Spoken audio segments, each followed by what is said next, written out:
Yo, yo, yo, testing 1, 2. Can you hear me? What's going on, chat? Give me a second here. Make sure everything is up and running on my side. And it does look to be so. What's going on? Welcome back to another stream here on the Pokerstaples channel. Thanks so much for joining me on this beautiful Sunday afternoon. Very excited to play the full party poker schedule today and get into the weeds and try and do some good poker stuff, man. So hope you're all having a great day. I'm planning on having a great day today, and let's make it count. Good luck us. So this is the first tournament I have. It's a 55 mystery bounty. Table 6. But we also have a few more tournaments ready to pop up, which will be the 320 Super, as well as the 215 Big Sunday.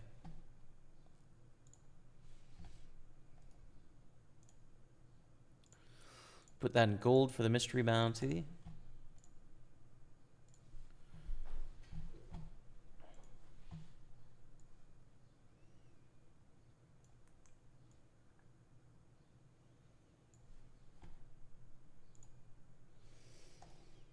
And this is a free zit. Okay, so we've got 3 across the bottom to start here.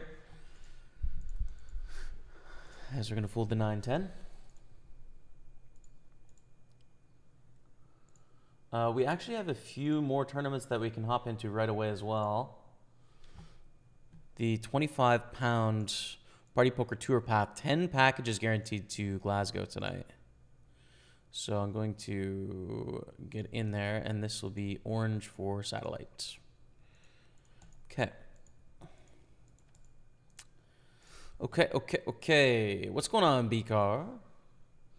How are you? Welcome. I know how you are. You're well. We flop top pair, top kicker against blankies. I think start with a check. We like our hand, but it's not necessarily a hand that we can get it all in with right now. You know, on a king jack 10 is a bit too much, I think.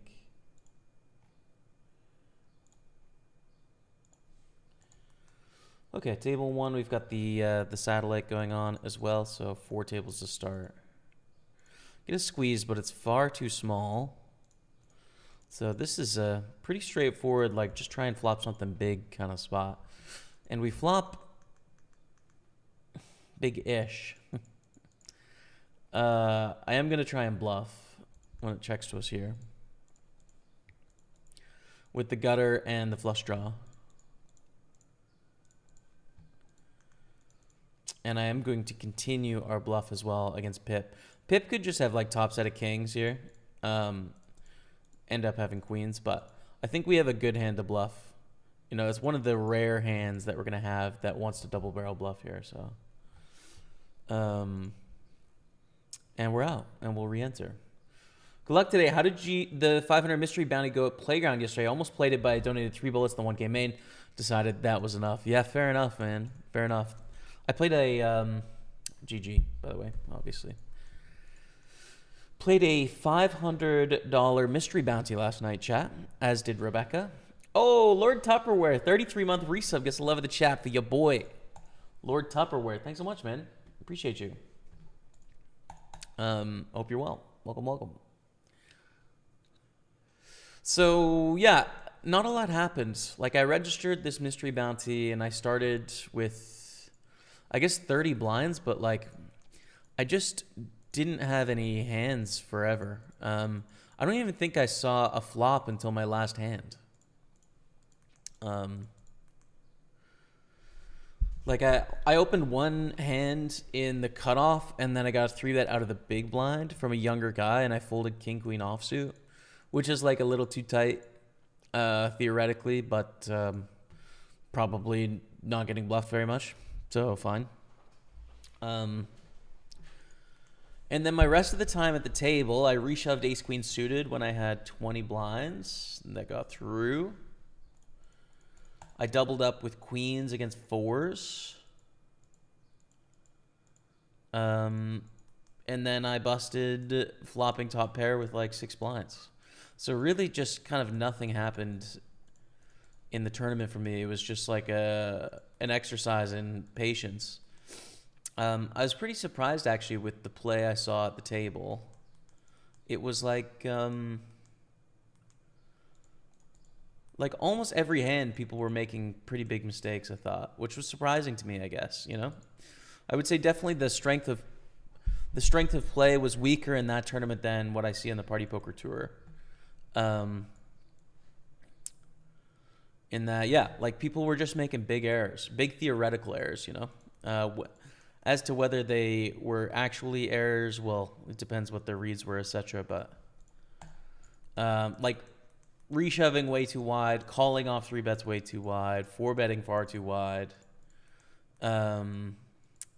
Yeah, just a whole lot of it didn't make sense. So I guess that was surprising to me.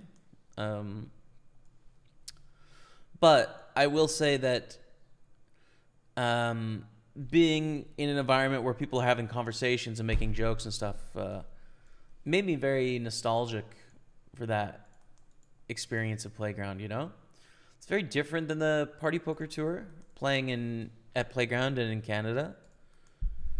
Canadian poker is just a little bit different in terms of how it feels. And yeah, so I enjoyed playing with the people I was playing with. Honestly, though, like if I can be straight about it, which, you know, is probably taking this question a little deeper than you intended, but I'm just going to go there anyways. It did bum me out a little bit, the tournament, I would say. Just because, well, for a few reasons, but I kind of had that feeling of like what could have been with Playground and Canadian live poker, you know? And that I used to play there a lot, and it didn't really work out, which is, I'm kind of sad about. And then also, like, I guess it didn't feel like worth it for me, if I'm honest, you know, playing the tournament. Because you have to get there, so I had to rent a commune auto, and then you have to take cash out at random ATMs, and then do the business transaction and make sure all that's above board or whatever. And then you have to drive there and go and register and play. And then it's also like a 425 plus 75, you know.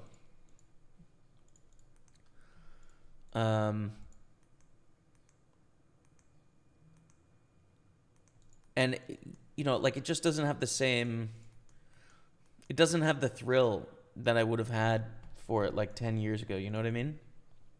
Of playing that 500. So there's all sorts of like small reasons as to why it's just not worth it for me to like grind those tournaments out. But I will be honest in saying that, like, does make me a little sad, you know, if I'm honest. It's just,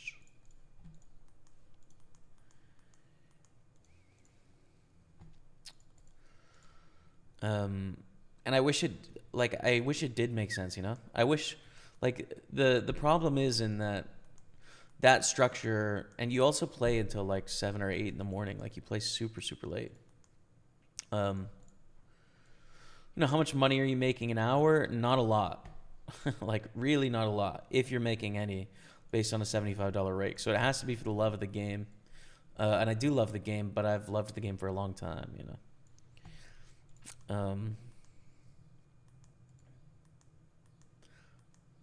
So yeah, I wish there was some way that there was more financial incentive to play, right? Like the stakes were higher, or it was a little easier to do. But there's no magic in it at the moment.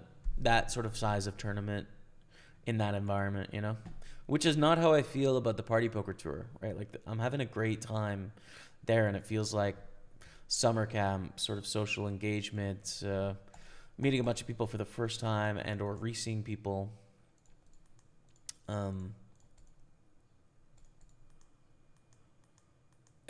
And the table experience is really good as well, you know, which is nice. Yeah. So mixed bag. This is not great. Hey, Jim Lad, what's going on, brother? Good to see you in the house as we are out of this Party Poker Tour path.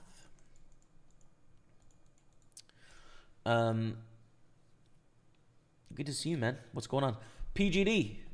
What's going on, PGD? What's happening, brother? What's happening? I won the Gladiator yesterday. Confirmed I am a legend. No way. Congrats on winning the Gladiator, man. That's exciting. It's a 22 Gladiator now. Pretty sweet, man. One of Party's MTTs is paused right now. Do you know what's going on? Yo, it's one I'm playing in. No. Let me send a message. And I'll check that out. Thanks for the heads up because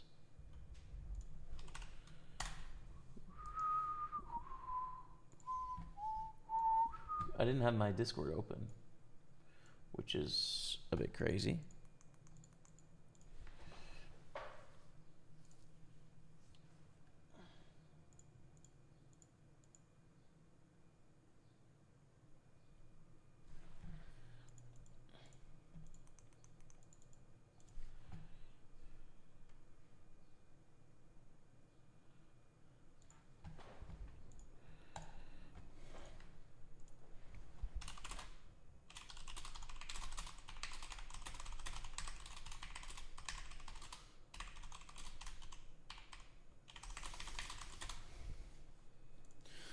Let me check what's going on with this tournament.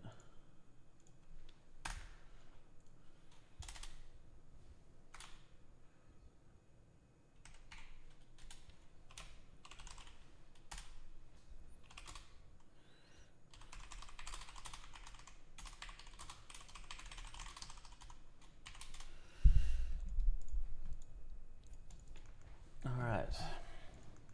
Let's see what's happening.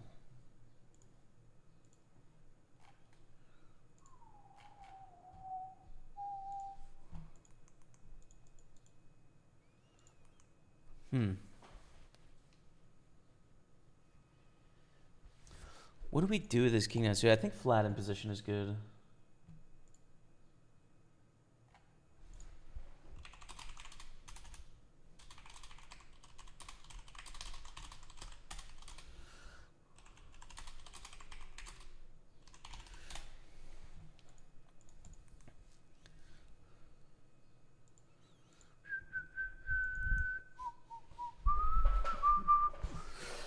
Hard crash, Federer fan. The 55.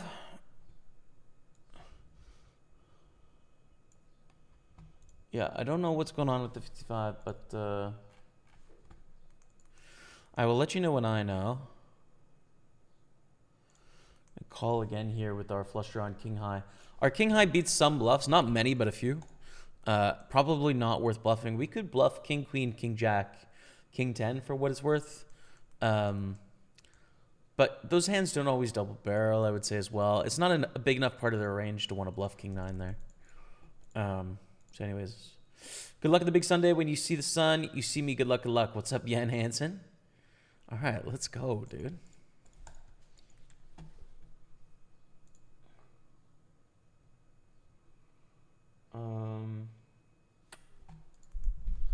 Let me message support.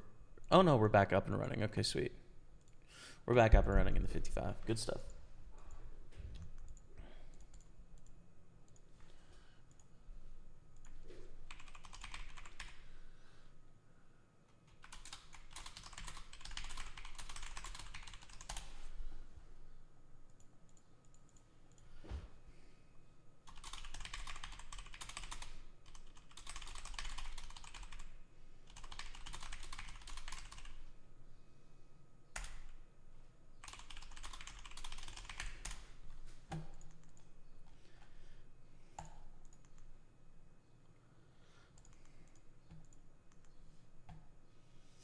Feel you. From now on, I might only go to the playground when I qualify online for something. Yeah, it makes sense. That makes sense for sure. 33, thank you. There you go. Nice, PGD. Congrats, man. It's grinding away, Jamie. Hope you're well, dude. Yeah, things are good, man. Things are good. Going to Scotland this week for the Party Poker Tour. So really excited to be back in Scotland very soon. Because I didn't really get to say goodbye to Scotland, you know?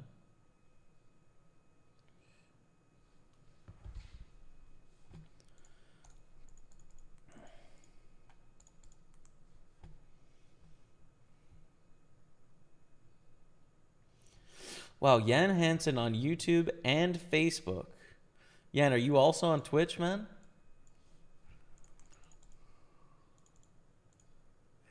It's not a great turn for King Queen here.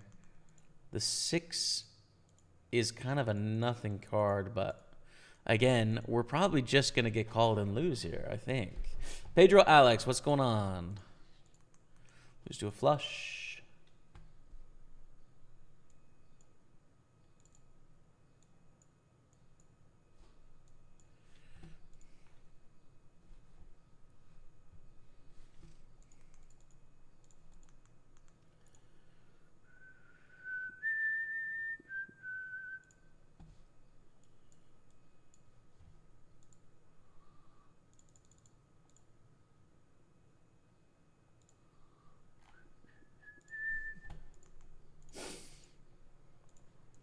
So, not the best stacks at the moment in a few of these tournaments, but we'll battle it out nonetheless. Let's take a look at our schedule here and see.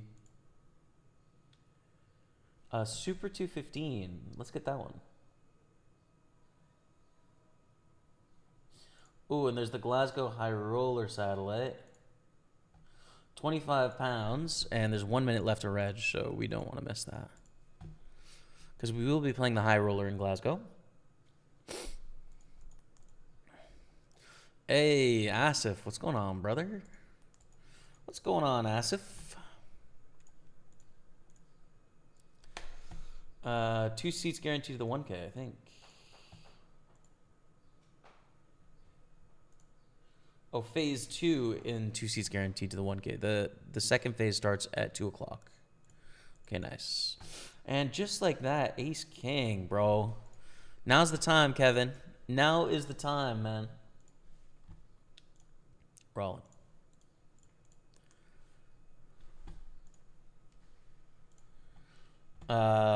Super 11 is frozen from me. Okay.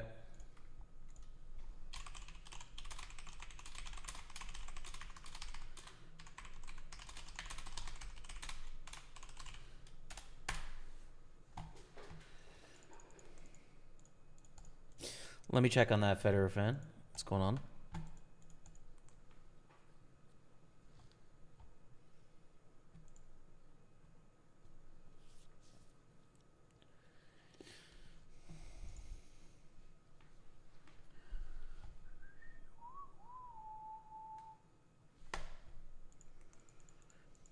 They are all in anti-Z. The problem is we do have this player behind.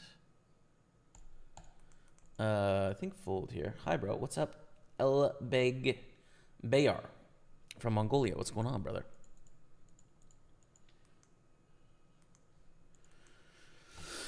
Okay, we're going to go on a quick break, chat. So let me play you a recent highlight that came out on YouTube, and I'll be back in just a few minutes, okay? Pokerstaples on Twitch, YouTube, and Facebook.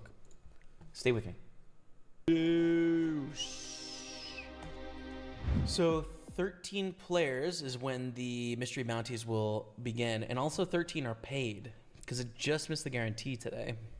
We have kings here against eggs. A tiny spin. Check back here, right? Like we have top set. It's hard for them to have anything. We're blocking it. Easy to get the money in later on in this hand. They bet 13-8. Call. Yes, that means they're going to get a free card at some point probably on the turn here, but I think we still have to try with top set, I think. Very busy during June. Hold. Oh, let's go, baby. Let's go in the 320 mystery bounty. Put the wets on, chat. Here comes the rain. Little known Beatles song. Here comes the rain. Plop, plop, plop, plop. Here comes the rain. Da da da da. It's all right. Plop, plop, plop, plop, plop, plop, plop, plop, plop, plop, plop, plop, plop, plop, plop, plop. Come on, chat. Holy smokes, we're 5 of 17. 13 make the mystery bounty. My brother Matty Ice is still in this tournament as well. Eggs, 3 bets. It's pretty cheap to peel here. Sacks are pretty good as well. Oh my god, dude. But we just flopped bottom set.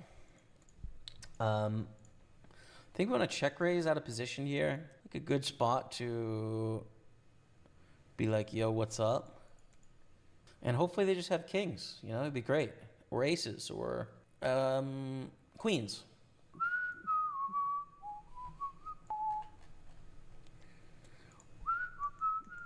And we're all in. They're getting 3-1, but like we're not bluffing. They have jacks. Send it, Dottie. Let's go, dude. Absolute send it. Absolute chip leader. Holy smokes, dude. We might win the Super 320 Mystery Bounty today. And we, like, the Mystery Bounties is so fun. Who knows? Who knows what we're going to win? As we're on the soft bubble here. 3-bet, less than all in here. We would be forced to call in all in against Hamachi. But it's a great hand to 3-bet bluff. They're not going to be light that often, but they're going to be light sometimes. They do want to cash this tournament. You know what I mean? So this is a 3-bet semi-bluff. Basically all in, but it's not. You know what I'm saying? You guys following? Okay, we call. I think it's jacks. All right. Just a deuce. Okay. All right. All right. 3K Mystery Bounty is the top one. Let's go. This is where it's going to get interesting, right? There's only 13 players left, and there's a 3K bounty out there. We're going to open Queen Jack. We want London Rumble's bounty. We are in the cash, though. 335 cashed. And the average bounty is worth $769. On the other table, 2 bounties just went. What were they? What were they? Oh, one was 1,500, dude. The other was not a lot. The average bounty is still $791. Clout Trout, be small, be small. Oh, that's great news. Bounty amount going up here. And we are on the final table, dude. We are back with all the shorties. Final table hype of the Super 320 Mystery Bounty. Coming to the final table with my brother Matty Ice, Matt Staples. Right here. Who's second place in the tournament. Make it third. Close enough.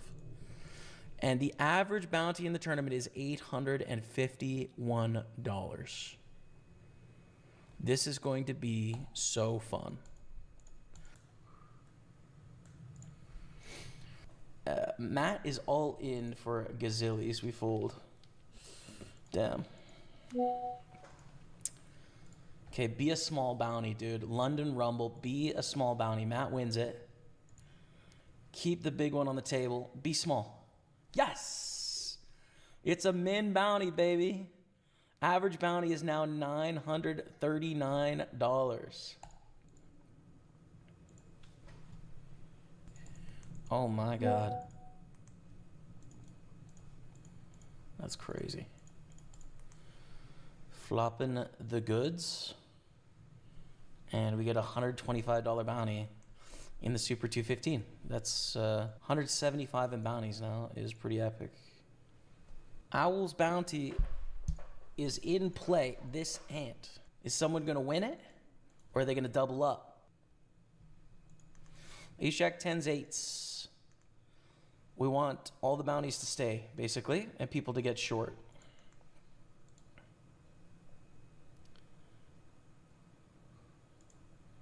Beautiful. It's tiny bounty. The average bounty goes up. Or is it the double bounty? Hey, chat. Back in action on our 4 tables. More to come. Let's see what's going on in chat. Jan Hansen on the YouTube. Thanks for tuning in, man. Alan limps. You know, I'm going to shove here. There's a chance Alan's trapping us, but let's give it a go. Do you play on GG? I don't. Party poker, man. I'm a party poker pro, brother. Join us in the streets. Good luck from Greece. Thanks, man. Hi, bro. What's up? What can you tell me when you're in the hand? I need to raise pre-flop. Sure, what I go with, my gut or mathematics? Sometimes going to risk your route. It's a better answer. Mathematics, man. Sadly, like your gut... Well, it makes sense to go with your gut sometimes when you're unsure what to do. You know, it's like the best option that you have, basically. It is unreliable. There's all sorts of times your gut will tell you the wrong thing to do because it is more comfortable. It's a really common thing in poker, right? For example, like when you have King 4 and you have 10,000 chips and the blinds are like 600, 1,200. And it folds around to you in the small blind, and you have King 4. Your gut probably tells you either to fold or to call, right? This is what almost all humans' guts tell them to do in that spot. The right thing to do is to shove all in. And math teaches you that. So you just can't trust your gut in that spot, right? It's math. Math is a much better place to start from. And then you can learn where to deviate based on reasons, you know? So I think spend as much time as you would like to putting work into the math side of things, because it will not lead you astray, right? Like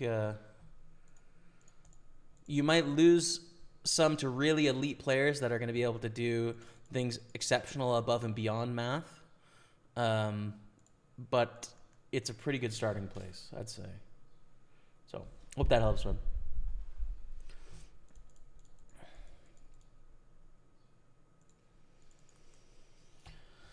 Okay.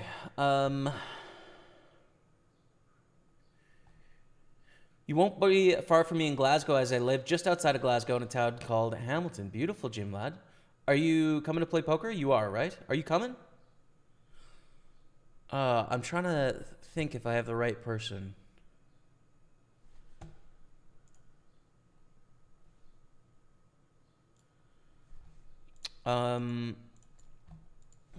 I think you are coming to play poker, Jim lad, but I might have you confused with someone. 1 second.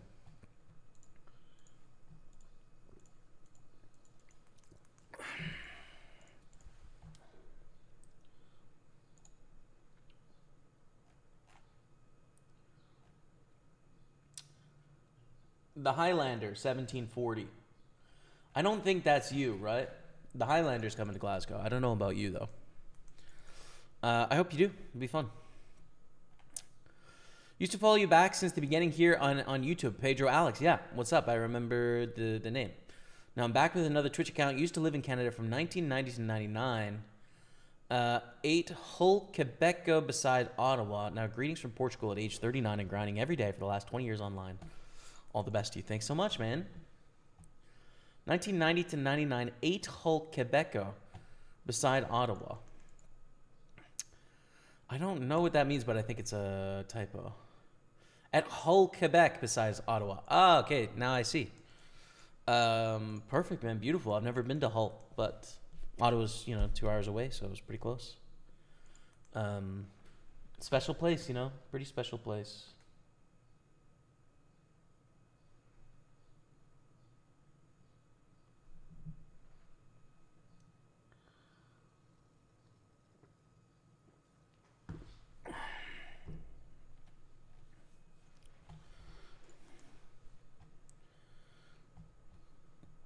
Let's go final table hype. That was a highlight, but it was indeed final table hype.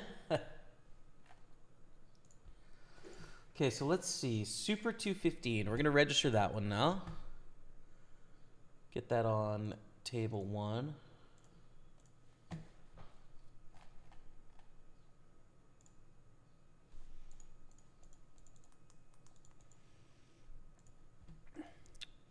This in green for knockout.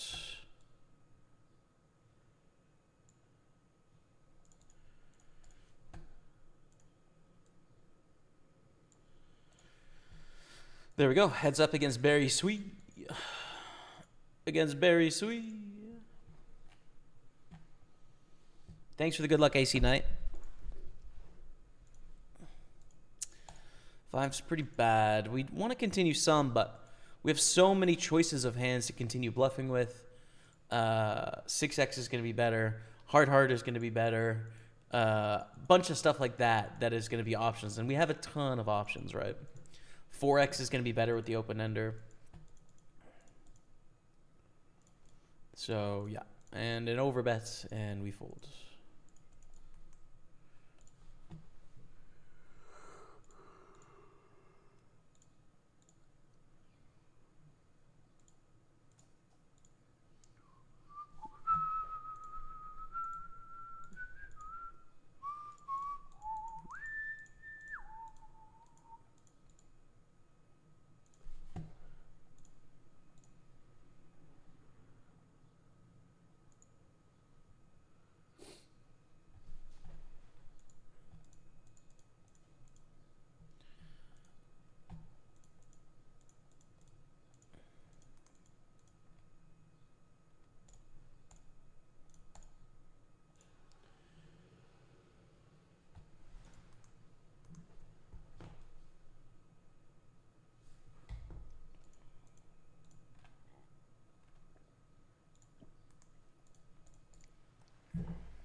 Win a pot against Howell, okay, on 50,000.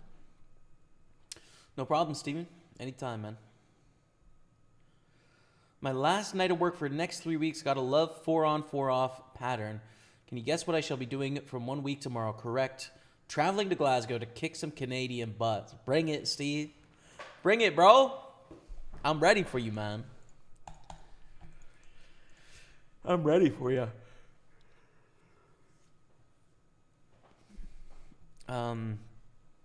Yeah. I mean, the best part about yesterday was playing live poker again. I'm like, yeah, this is fun. This is fun. I like this. I'm looking forward to playing, man. I'm looking forward to it.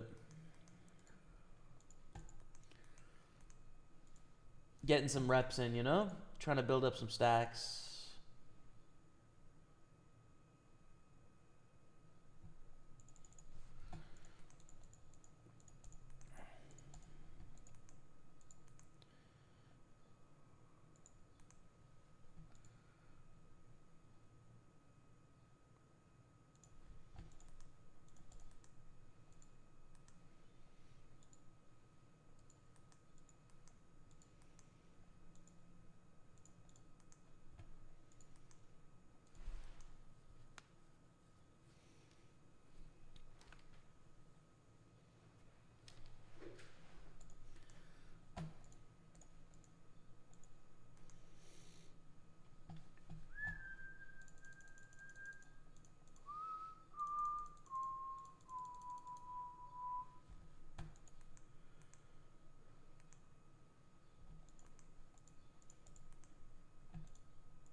King 7 of hearts, pretty good. Pretty good hand, worth playing, I'd say. And we open Queen 10, get called to the small blind, King 8 deuce. On a delayed c-bet here, I think this is a pretty good board for the small blind typically. Oh, it's your boy Kibby NYC dropping the 85-month resub. Gets the love of the chat for Kibby. Thank you, man. Appreciate you very much, brother. As always, man. Thanks for your support. And what's going on today,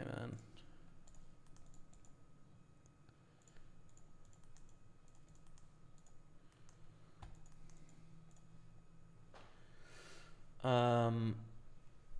What's up, Pedro? No, I haven't taken a break. I'm streaming less often than I did back in the day.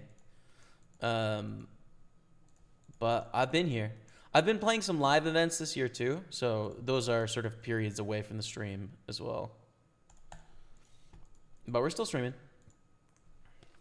This is the, as you can see in the title, 5th stream since I got back from Manchester.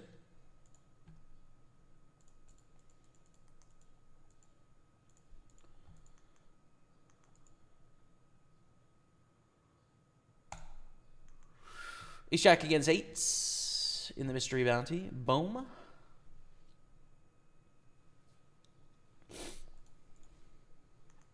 Good luck, mate. Thanks, Ben Evans. What's going on, man? Appreciate it.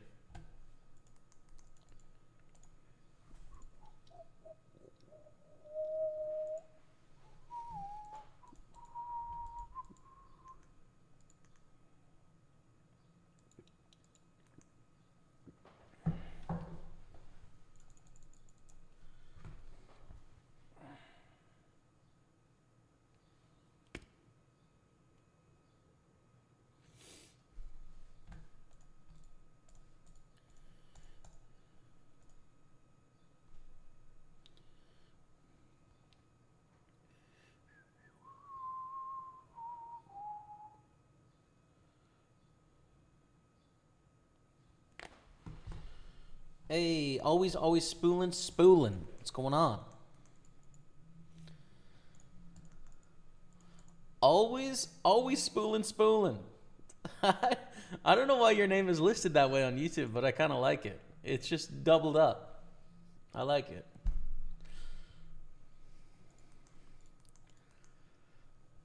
So I don't know what that name means, but I'm guessing it's related to fishing. Am I way off base? If I am, please don't take it personally. It just seems like a fishing related thing. Like it is spool a rod? Is that a thing? I don't know. I just really don't know if I'm talking any sense or not. Ace Queen suited flats against the open, so sick. It's not bad. They do induce some shots from worse hands here, so it's fair enough. But yeah. Oh, Twilight of the Beer Gods, the legend. What's going on, man? This is the last stream before Glasgow for me, dude. The last stream, dropping the 52-month resub. There's a Sunday tournament with your name on it, LFG. Gonna get it done, man. I'm gonna see Twilight of the Beer Gods, Rob, very soon in Scotland. He is Party Poker Tour manager. Has done a ton of the work along with the amazing team of putting together the tour this year. So if you guys have liked it and you've enjoyed it, he's the one to thank. As well as other people too, like, you know, have done great work on it, but he's the man. I think I can play this hand, actually. And yeah, I'll see you in just a week and a half, Rob. This is my last hurrah before I get on the flight and get ready for the live felt, man. Excited for it.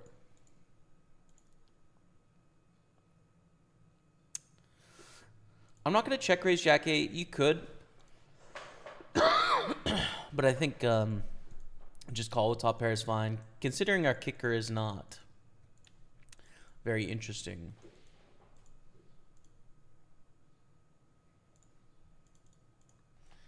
Goes check, check. So let's bet the river.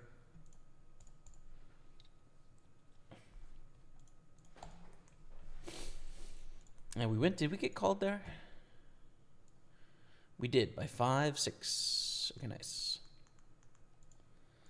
So they bet into 3 people on the flop, and they continue on the turn when the spade comes in. I think we have to fold our second pair when they choose the 80% size on the turn.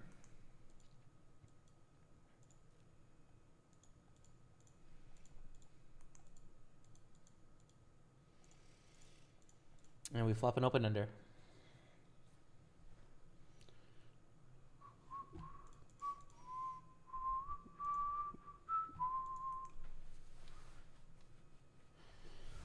Yeah, we fly on Wednesday, I think it is. I think we fly on Wednesday. We get 3 days with our niece, and then the tour. What the heck do we do here now, man? We flop an open-ender, but the problem is there's heart draws, and we have a bet raise in front of us. If we had fold equity, great, but what's a nightmare is if this is like King Jack of Hearts or Ace Jack of Hearts or something, we're just screwed, you know? We're screwed. I think we have to fold. We flop a draw and fold. It's kind of sad. My bad, getting older each day. Maybe I just stopped watching YouTube and started coming more to Twitch. The fact he left PokerStars and went to party disappointed me a little. Don't be disappointed, bro. Come on, Pedro. Join us in the party poker streets, brother. No, but I hear you. Like, I understand that there's people that found me when I was with PokerStars and I switched companies, and that's like a big, you know, that's a big disruption of like people get used to seeing me one place and they see me somewhere else. It's different. You know, I get it, man. But I'm happy here, you know, and we're doing some good things here, I think. We have this Party Poker Tour, for example. I think that's unique compared to what all the other sites are doing. I think it's fun and interesting, and, you know, there's none in Portugal, at least now. But it would be cool if there was in the future, and then maybe we could see you there.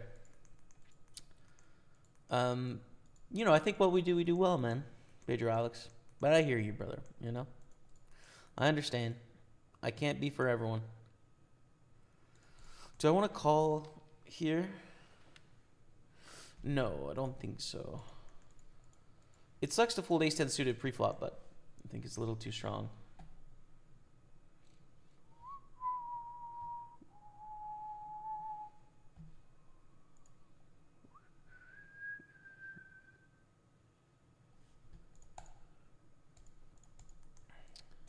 Fold the deuce, 3 of clubs. Ace 5 of clubs here.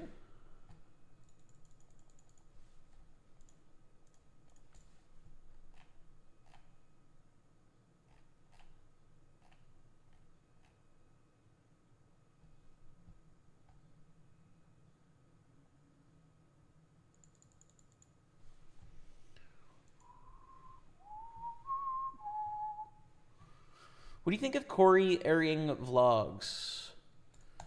I'm familiar with the name, and I'm sure I've watched one at some point, but it's been a long time, so I'm not familiar, Patrick. What are your thoughts on it?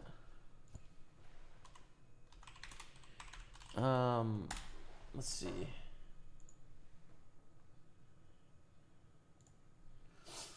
Oh, yeah. No, I actually haven't seen this guy's content before. It seems very, like, modern YouTube coded, you know?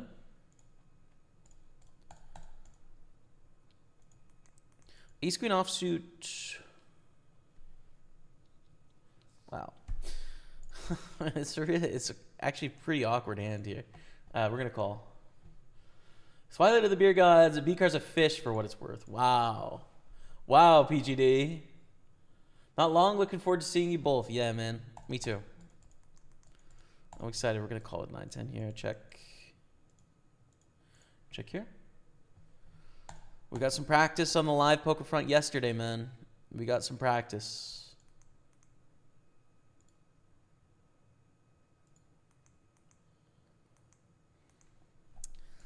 This pot just sucks, dude. Call because of price, but, you know, not fun. Bro wins the gladiator and it's changed forever. Shots fired, man. Shots fired.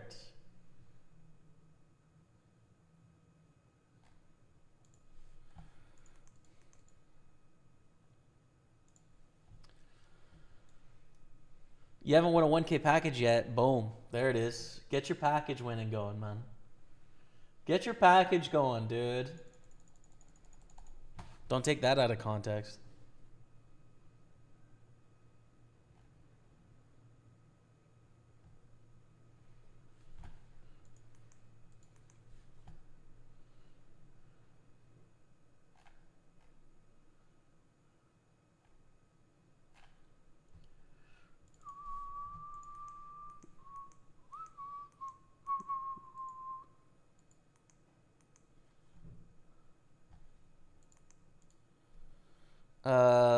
Queen 4, man.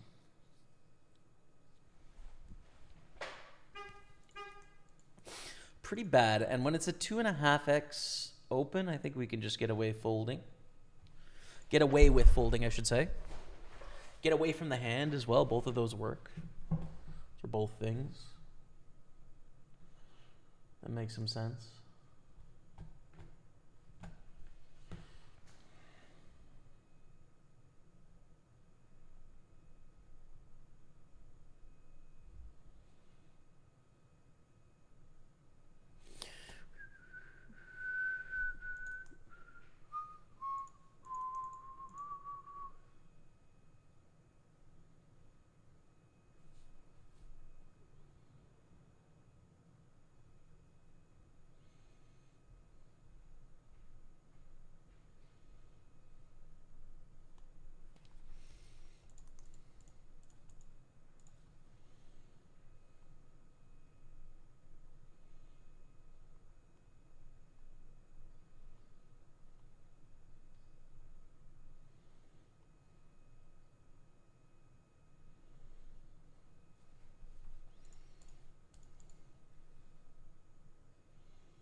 I just got a text from Matty Ice, who is spending some time with my family today.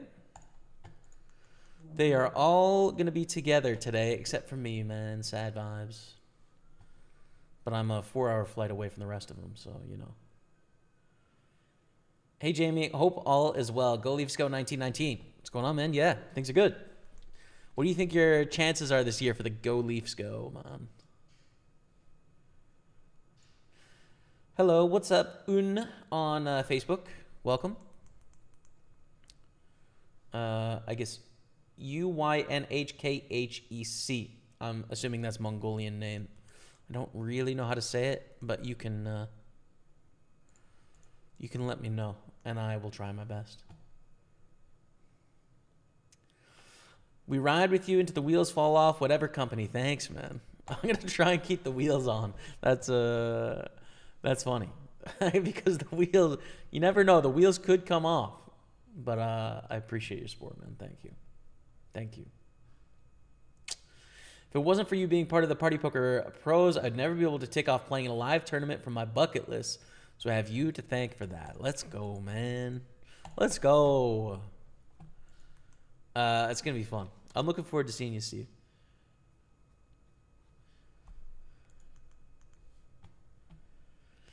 How long, Jamie? A long time no see. How's it going? How are you? Don't mess with the Zocan.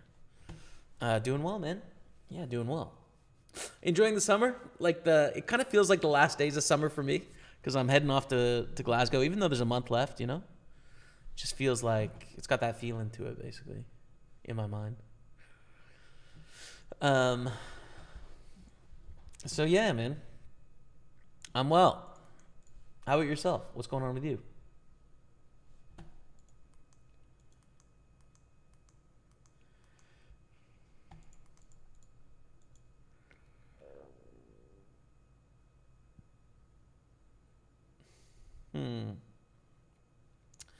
Hand doesn't play very well multi-way, so we'll just fold there.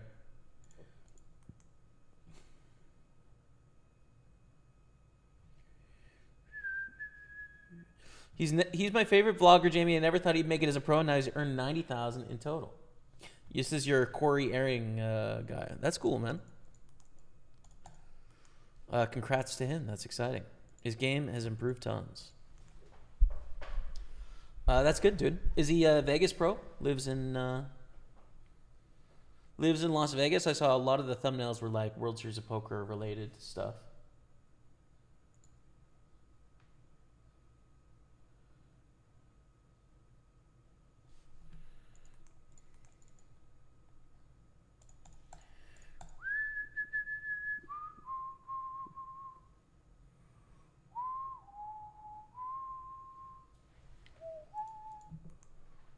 Uh-oh.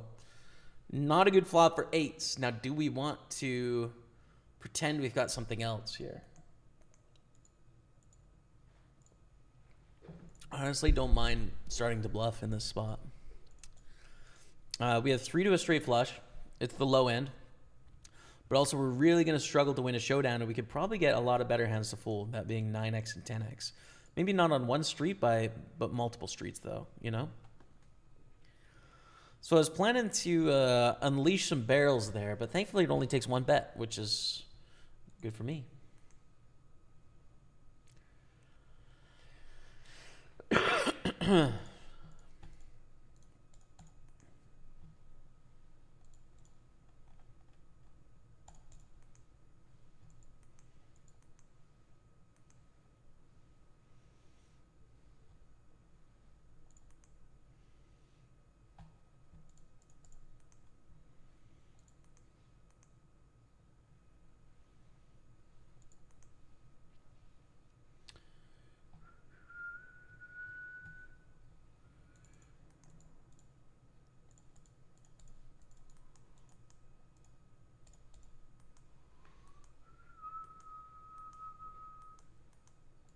Ace king, ace queen.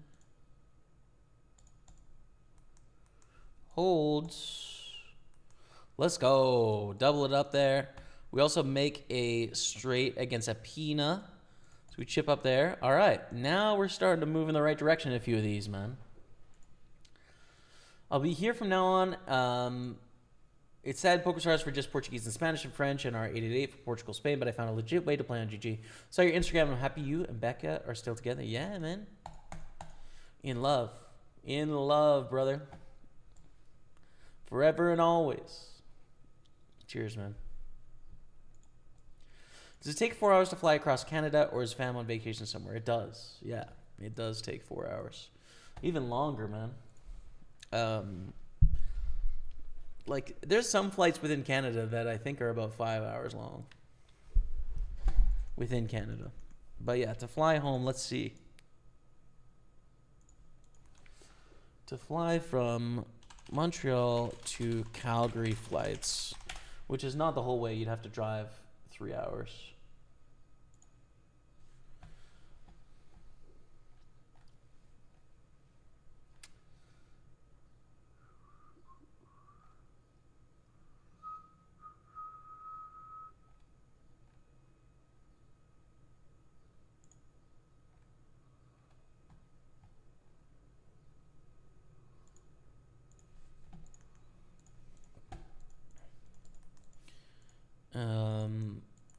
Call here.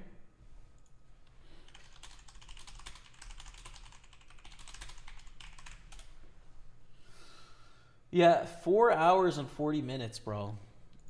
You don't have the jet stream going west, so it takes a little longer going west than it does going east, but yeah, man, 4 hours and 40 minutes to fly home. It's a long way, dude.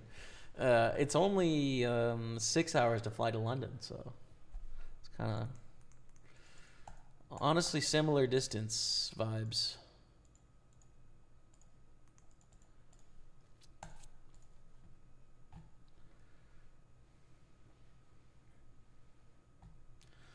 Back in the days, I was a Montreal Canadian and Ottawa Senator supporter. A few years of Colorado Avalanche when Waugh went to them. Yeah, fair enough. Yeah, Patrick Waugh.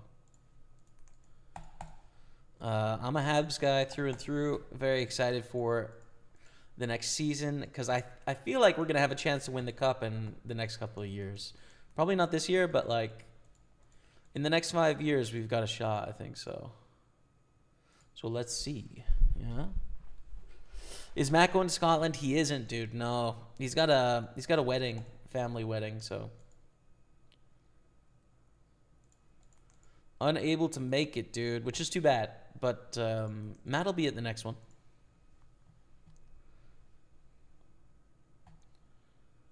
What's up, Henry Whitaker? Good to see you. Welcome, welcome. Get that bank, brother. Headed to north to Canada pretty soon to work on wind turbines. I never make an account. I may make an account while I'm there and jump in. Danny, get it done, bro. Yeah, if you can complete all the steps and get your account open, great. And all the best on working on the turbines, man.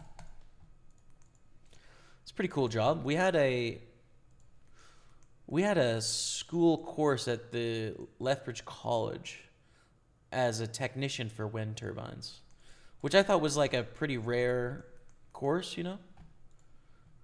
Like it can't be a massive field, so I thought it was kind of cool that there's a whole course for it, but yeah, you probably won't be too far from where I grew up, I would guess. I would guess, man. So we had great stacks, and then we lost a pot here and here. We still have a nice like 1.7x starting stack on this table, but there was a great hand I saw Corey Airing play. He declared midway through a hand, he and his entire net worth on the table. Don't try this at home, kids. Yeah. And either turned or rivered an ace-high flush. His opponent put them all in, but it was a real sweat because the flush was a four-liner to a straight flush. Oh my God, man. The drama, dude. The drama. It sounds like this Corey Airing guy is ratcheting up the drama. That's pretty crazy, man. Wow, hits it. Whoever he was playing, 8x overbet jammed the river. That's crazy.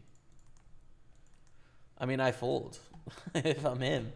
If there's a four-liner straight flush out there and someone 8x pots, I'm folding the ace of hearts. I just am. I am. I'm just folding it. So, I mean, sick hero call in my mind.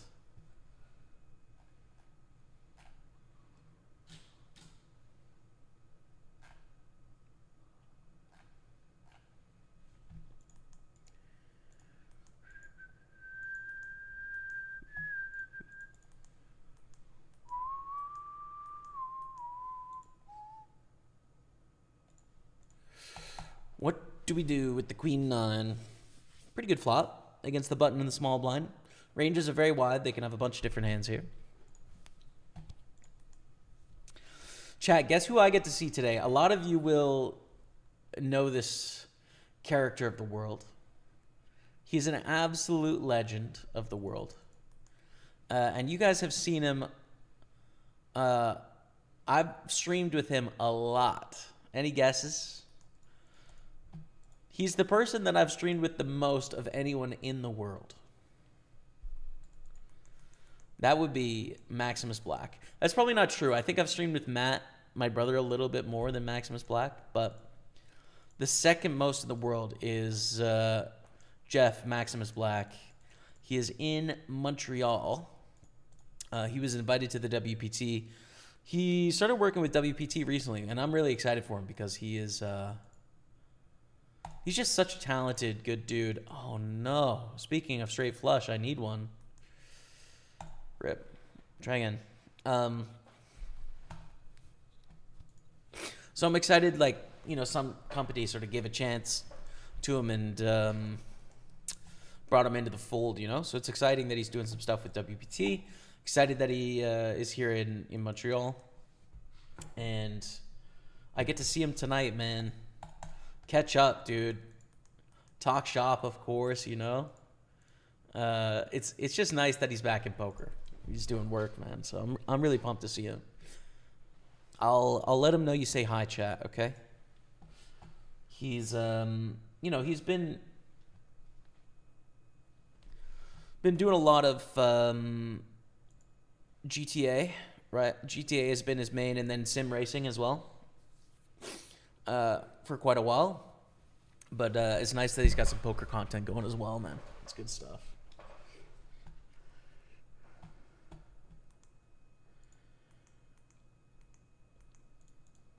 Full the queen deuce. Yones Ben says, hey, Jamie, yeah, Patrick, Corey's crazy hand with Mariano turning the ace in order to call the 200K pot was amazing. That sounds crazy, man. Seems like a pretty interesting guy to watch. I'll have to check him out. Brazil. Vamos, Brazil. You'd have to get working on my Portuguese, man, for the Brazilians.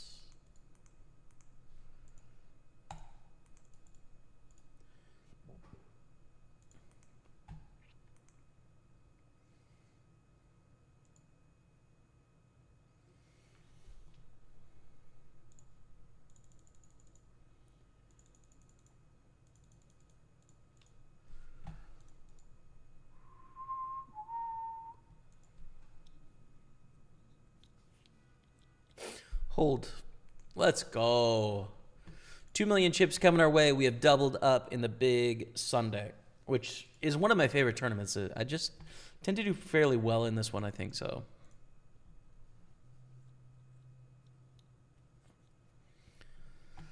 So I'm hoping we can pay that off again today.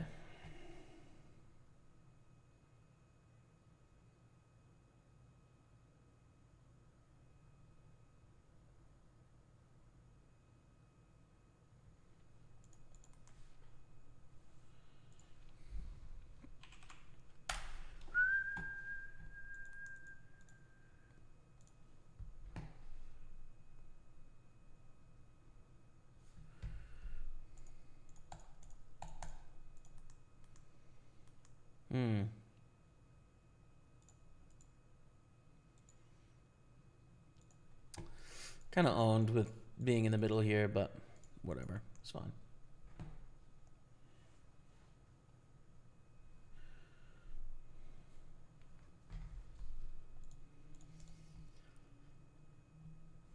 Since I left Canada year after year, I stopped following and watch NBA, NHL, NFL. I know the Vegas Knights one of the last years because I see it on the Ground News WSOP vlogs. Yeah, true. True, man. I get how it is. Like, when I moved to Europe, I stopped following hockey as well. It's just hard. Structurally, it's difficult to watch games because they're at a crazy time of night and stuff. The other problem with hockey, I think, is there's just too many regular season games, so the stakes are not high enough compared to like soccer, football, where, almost every match is pretty important, and or they're spaced out enough that you want to watch all of them. Jay Carver, premature guess on my part, dude. Nah, I haven't streamed very much with Jay Carver at all, man. Those were crazy times at the beginning when Jason Somerville and I were streaming, because it was like Twitch was brand new. Twitch Poker was brand new. And at least in my head, there was quite an imbalance in terms of like who he was on Twitch and who I was on Twitch, right? Like, Jason was the poker guy, right? To Twitch, he was the guy. He signed a big deal with Twitch. They invited him. He had a meeting at the office, right? He signed with a poker company, had meetings at the office. Like, he was a big, big deal from like day one of like, I want to do this thing, right? And he originally started with a Las Vegas company that actually no longer exists, and then moved companies to the market leader at the time. And it was like he was on the front page like every day, 5 days a week basically, for hours and hours and hours. And like, he would stream his home games and have like 3,000 viewers for like a stud high home game. It's crazy. And I feel like my situation was super different than that, It was super different. I was just like grinding my MTT schedule, like playing 7-8 tables and just like grinding 10-hour days every day, right? Like, no sort of like corporate buy-in whatsoever. Like, no sort of collaboration with any companies or anything like that. It was just like, oh, I need to just like win over the audience, like just by raw hours, It's a very different origin, but essentially we were very much competitors in those early days, right? Like, I was not getting invited into any Jason Somerville streams for sure. Not that there was bad blood, but like, I was a threat to his standing, and he was like my main competitor to developing my own standing. So definitely there wasn't collaboration until later when he essentially was headed up to take over a bunch of the creative stuff, and he started making creative stuff with Run It Up. Yeah, Run It Up. And heading up moderation and like sort of Twitch things and extra content creation on the side. And then he started running up series and started inviting a bunch of streamers and tried to essentially make like the TwitchCon of poker streamers and streaming. Then everything sort of changed to where it was much more collaborative. But in the beginning, it did not feel, it was not collaborative, right? It was very much like we are competitors, you know. So yeah, there was no Jay Carver streams in those early days. But I definitely stream with them now, and vice versa, you know. Well, I don't know vice versa, but the point is like there is no competitive sort of like feeling anymore, you know. Like I think that dissipated over time, but there was in the beginning for sure. So I could shove here, or I could 3-bet less than all in. I think I want to induce, so I'm going to 3-bet less than all in.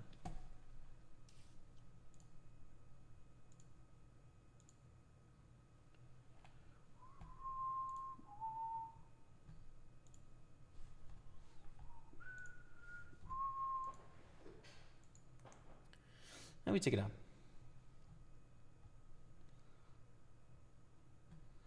That's the hand I just talked about. He didn't know what to do, so he asked Mariano to choose between his two cards. If he picked the ace, he would call, and Mariano picked the ace. Wow. Yeah. Sick. Sick. I mean, I'd fold. That was a crazy call. Aces is pretty good. I am going to slow play here.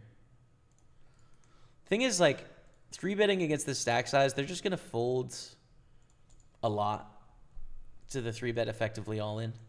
I think calling commits them for a c-bet almost all the time, and that'll be good. But they check, like, immediately, so that's not a good start. If I was to compare you to all the super high rollers, it would be Negreanu. Thanks, man. Appreciate that.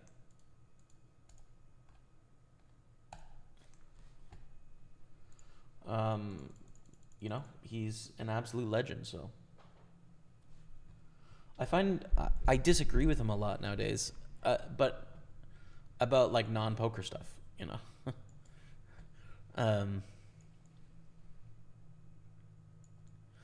And it's not, I don't mean like we disagree in person. I mean like I see what he thinks, and I often think the opposite. Whereas I feel like we were sort of much more aligned at one point.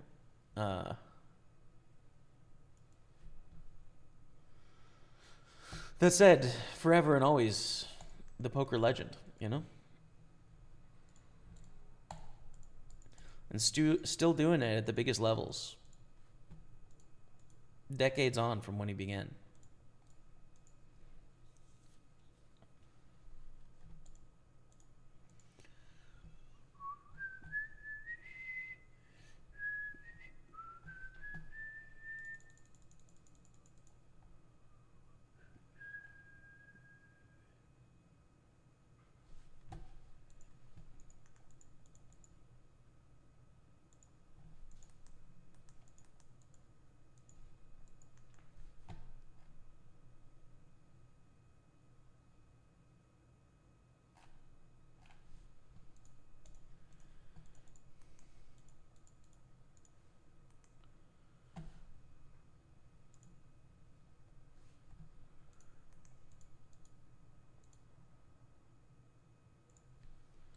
What's up, bro? Good luck, good luck. Dusty Truth Poker, what's going on, man?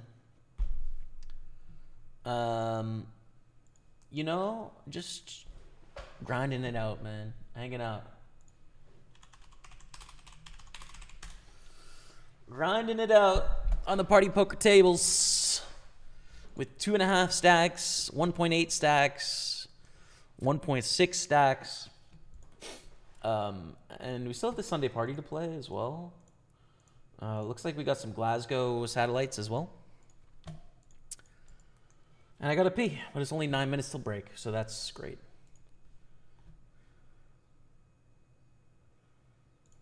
Air quality advisory. It's been super smoky the last 2 days. I could feel it in terms of my energy today.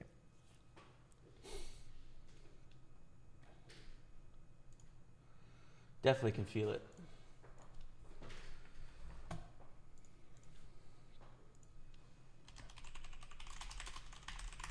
See if I can get the Montreal air quality map so I can show you guys. Whoa, Corey.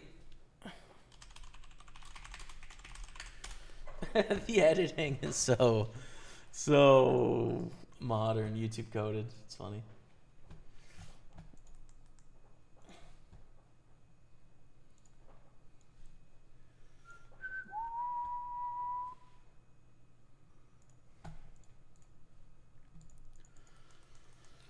Two pair. Wow.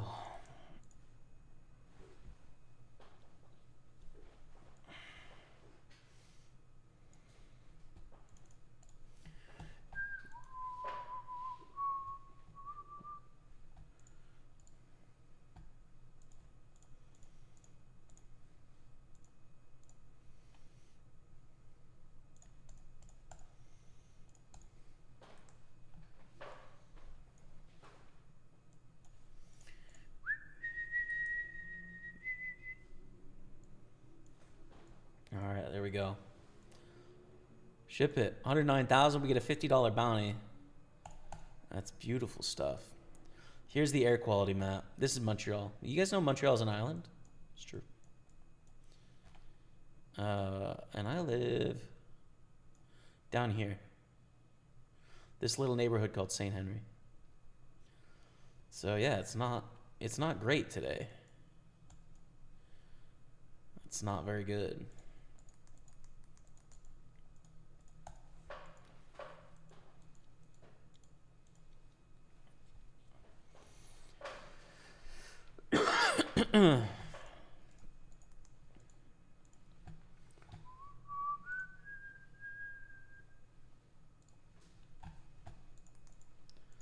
Ooh, beautiful hand. Ace queen suited. Matty Ice playing well on vacation. What a grinder.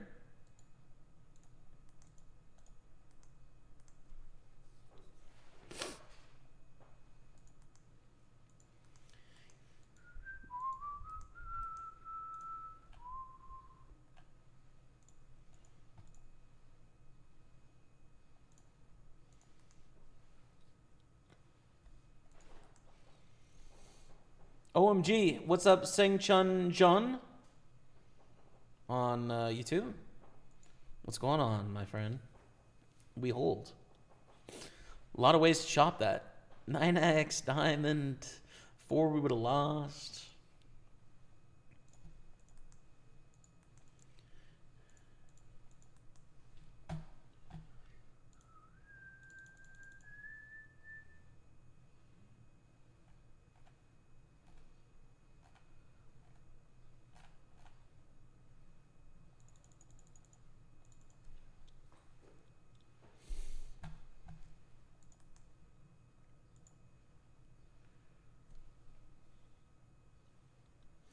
King 10, question mark, question mark, question mark. Where is the King 10? I don't remember where that was, sorry. What happened? Did I do something dumb? Possible. Certainly possible. Likely? Well, maybe. Maybe likely, honestly. Whoa, big boost in viewers, man. Up to 99. Did someone raid me? If so, I didn't get the alert, but thank you.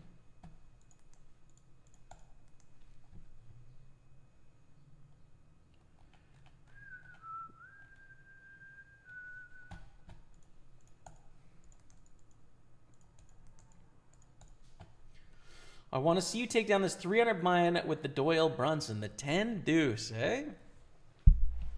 Wow.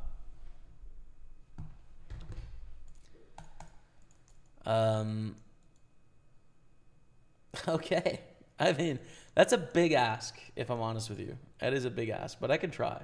Rama 8710, hello from Argentina. What's going on, Rama? Welcome.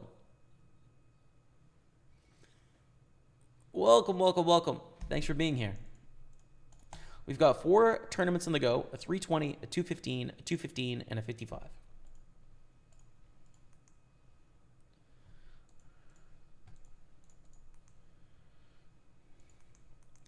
Dr. Charlie, Idaho, 3 bets. And the bad news is coming to Dr. Charlie.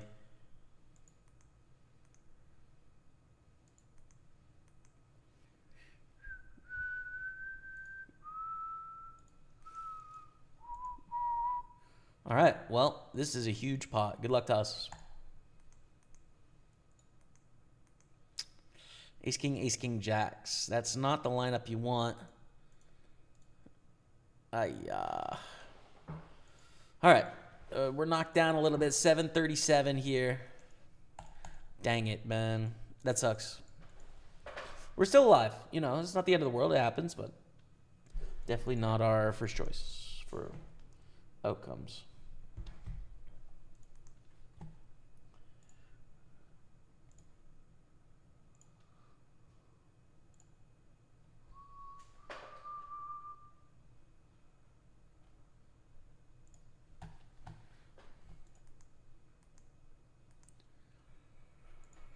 It's kind of hard to win pots with 10 deuce, man. Kind of is hard. You know, it's just not a hand that's very playable. The fact that Doyle won 2 bracelets with 10 deuce is crazy. Not quite a shove with ace 5.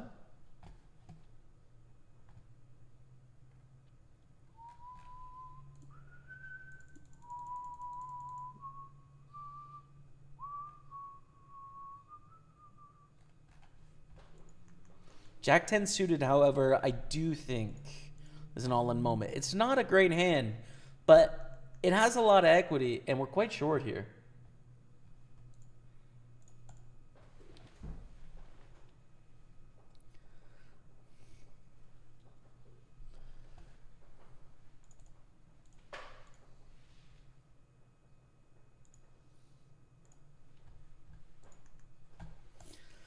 And call dominated. That's the thing. Sucks. Okay, so we flop a flush. Straight flush draw. We're just going to have to settle for the flush. Which is frankly fine. I'll take it. I didn't need the straight flush. That's fine with me. Okay, we're going to go on break in like a minute. And I'm going to pee my pants if we don't go soon. So I'm going to play you guys some highlights from a recent channel. Or a recent video that just came out on YouTube. Thank you all so much for watching. I'm going to be back in 5 minutes. We're going to continue the grind. Pokerstaples on Twitch, YouTube, and Facebook. Stay with me. Wait. We have a king 10 suited. We got to play this first. We got to play this first. Oh! Don't pee your pants. Oh!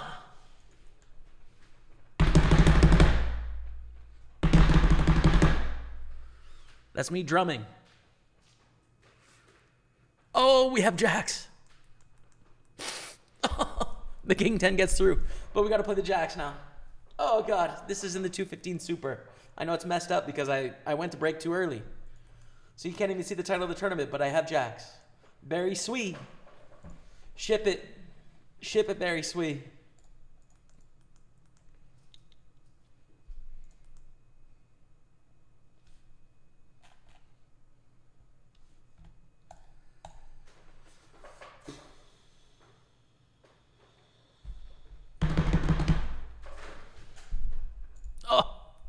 Call 983.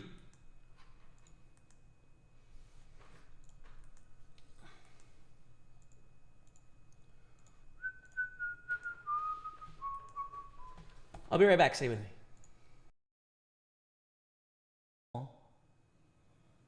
Oh no.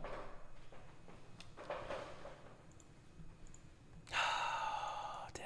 Biggest bounty is gone. So that drops the average bounty down to 700 now. Okay, we found our hand in the Super 215, 20th of 20. With ace queen offsuit. Pretty good.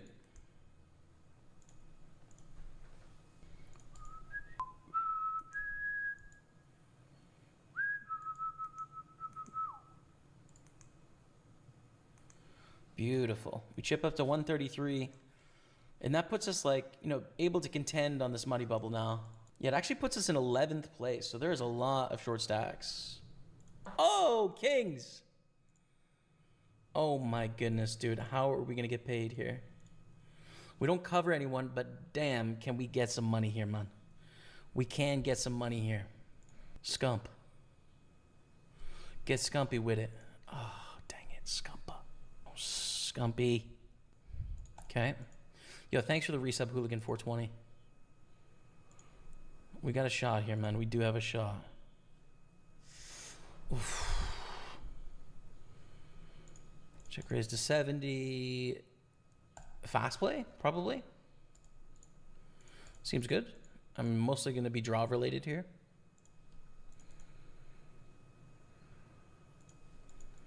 Against top pair of nines. Just dodge the queen and the 9. And we are now in second place in the tournament. Let's go, dude. And we call off here. Soft bubble, but they're going to shove real wide covering for a bounty. 10s is really good. So we risk it. Risk it with 10s, dude. We doubled up in the 109 6 max turbo, the small field. 10s, ace, queen, deuces. No. Oh, man. Oh, let's go. Send it, dude. 400,000 on the soft bubble. We win the flip the fun way, baby. Come on now, chat. Come on now. Raise, call, 75 bounty, call. I think just call. We don't want to risk it on the bubble against this bigger stack, even with a7, which is, you know, it's a good hand, but I don't think we want to bust our tournament life here. So if they fold, we probably would overcall here for 200 in bounties, and then they are going to shove a lot of hands in this spot. So let's gamble. Good luck. Oh, dang it. A 7 would be good. A king would not help us, right? No, kings and 10s. Nice kicker. All right. Okay, man. All right. 3-9 suited of folds. We're in the money now, so red felt hype confirmed. 248 cash, 175 in bounties. Let's go back to our final table, though, where we are, I mean, basically tied for the chip lead. It goes raise 3-bet here. And we are now in the money, 361 cash. I don't know what happened here, but there's 4 of us left, so we have double final tables, triple in the monies. Okay, and we are down to 11 in the Super 215. Imagine the triple final table, dude. That'd be a bit intense. Whew. Ace 9 is nice. If Nietzsche shoves, though, it's a fold. It's a min raise. The thing is, we're not getting much better to fold, but we are folding out a ton of stuff with equity. Oh man, I just wish I had like Jack 10 suited here instead, but I am going to rip. Should have a lot of fold equity. Queens makes sense. That's gonna happen for sure sometimes. And we suck out, which is just, oh, so nice. Back down to the Jack 9 suited though. Matty Ice with the call on the button. Bolso. Get involved though. Fold, I think. King, queen, 7s. Jack 9 was not looking great. All right, be a small bounty. Be a small bounty. Tiny. Okay, that's fine. It's not the best choice, but it's not the bad one. The average bounty is now $721.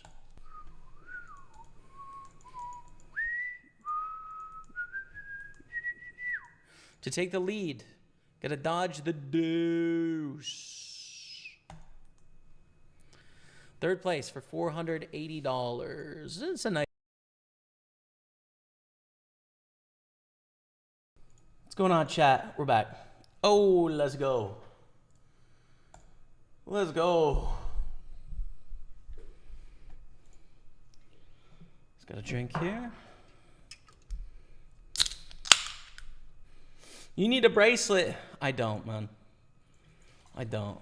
Once upon a time, I really did want a bracelet, dude, but I don't anymore. I mean, I'm not saying I'd turn down a bracelet, but the tax situation with bracelets is pretty bad for Canadians. Like, it makes it so that most events you're going to lose money in because of the tax situation. And then also, it was just bought by GG, and I'm not a huge fan of what they're doing in poker, to be honest. So, kind of out on the bracelet pursuit.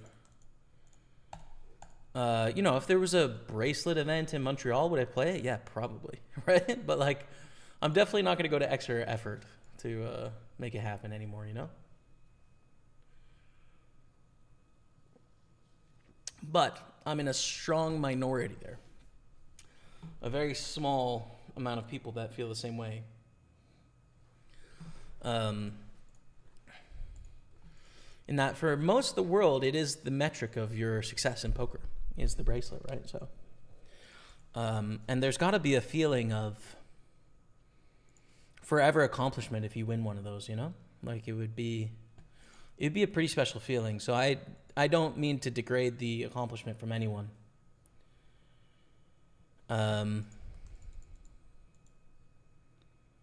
Like it's a pretty special thing. It's just not something I'm choosing to go for anymore.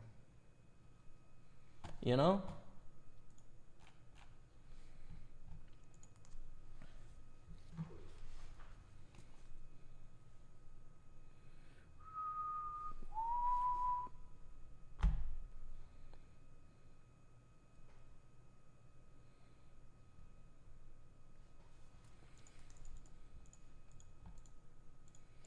Just bear with me a second here, chat.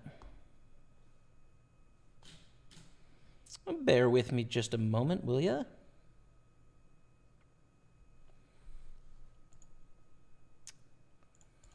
Oh, Josh Rutan, the legend, dropping the 5-year resub, 60 months. Guess I love the chat for Josh Rutan.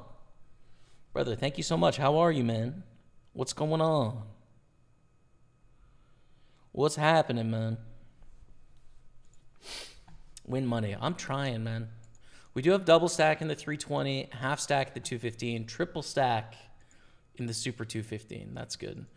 Defend against Matty Ice. Yes, indeed. Swing and a miss on the flop, though. Big swing and a miss there.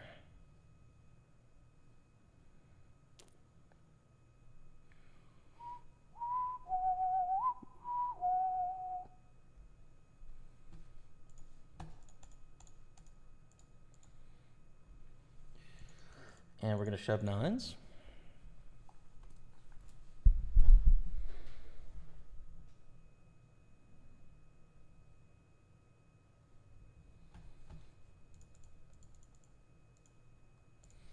We need to bluff Matt because we have king high. And this is like kind of our board, you know? So we have to try and bluff there. That worked out. Made a mistake. I thought we were in a bounty for some reason, and so I didn't shove Jack 9 suited. In a non-bounty, I should just shove here. I think it's just an error. Bounty, I think we're always getting called, so there's an argument for not. But yeah.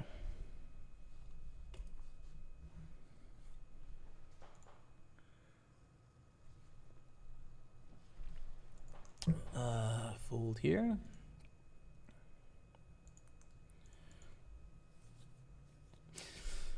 Oh, Fungal Wizard. All the resubs coming in. Bro, thank you so much, man. 49-month resub. Gets a love of the chat for your boy, Fungal Wizard. Hey, Jamie, hope your Sunday treats you well. Today marks the 1-week birth of my daughter. Oh, my God, man. Sending good vibes your way. Good luck. Good luck on the streets. Dude, what does it feel like to be with a daughter for a week? I can't imagine, like, the feeling of, like, leaving the hospital and it's like, oh, my God, I have a child forever now. Like, what an insane change that's got to be, man.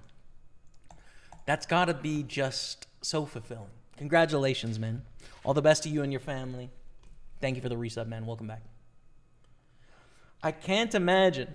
Like, I've tried to imagine, and what I imagine is insane. So, it's probably that, I would guess. Or more. Probably more.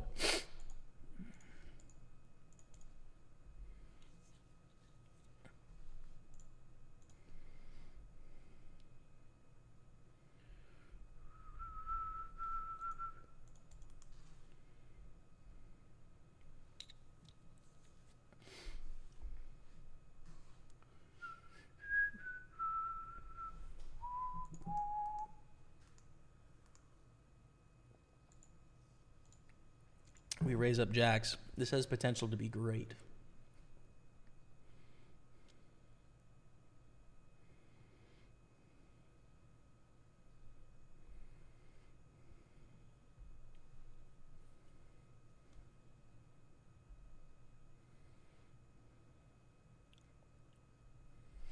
Call. Oh, we have to flip, which is not really what we were expecting there with jacks, to be straight with you, but let's say Levy, it happens.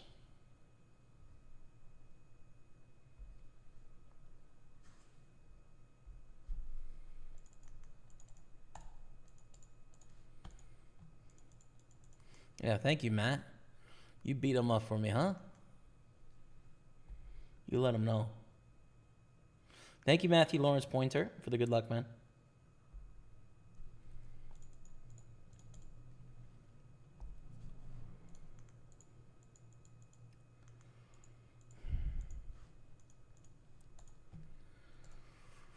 Ooh.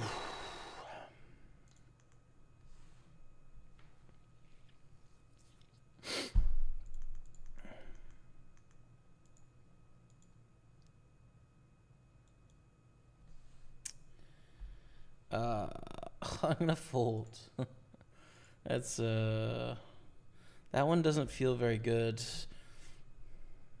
We're ahead of a few hands, but we need them to not bluff. We're gonna struggle to win a big pot here, and we're gonna get stacked sometimes, right? Goes check on the 10 turn. It is pretty likely someone has king queen or ace queen here, but no, ace king of clubs, 5-7 of spades, which is kind of like best case scenario, low key, right? The flush draw and the ace king, which is 2 overs in the gutter. We would have won that pot, but I think I'm okay with the fold on the flop. You need a lot of equity 3 ways, basically, more than you'd think.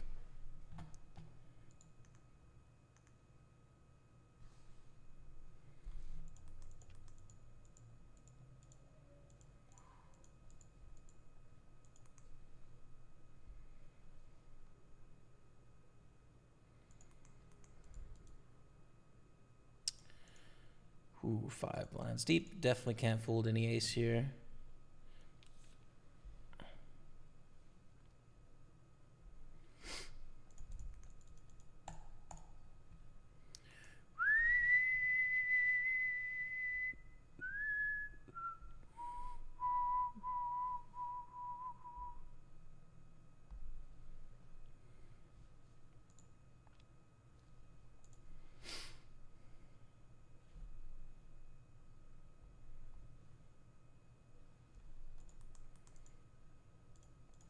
I'm gonna go for a big jam here.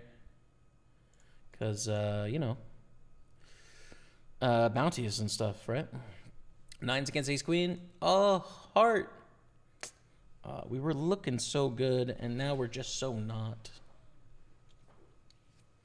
So we don't get the bounty. We're still in double stack there, but we lose $50.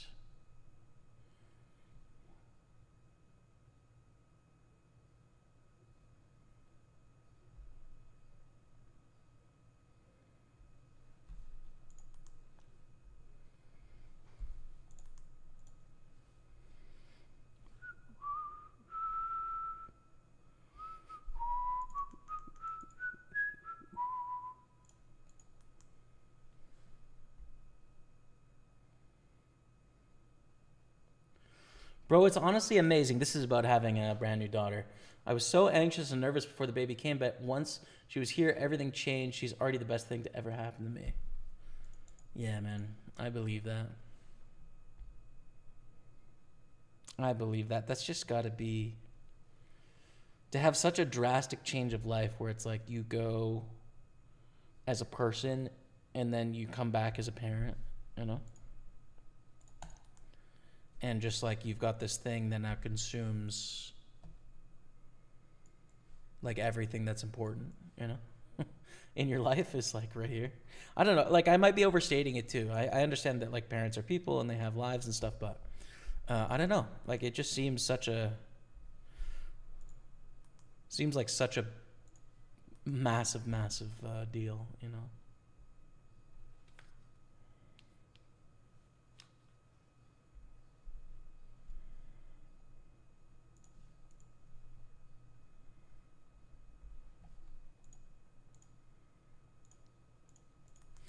Tens is pretty good, and the ace king we're opening up here as well.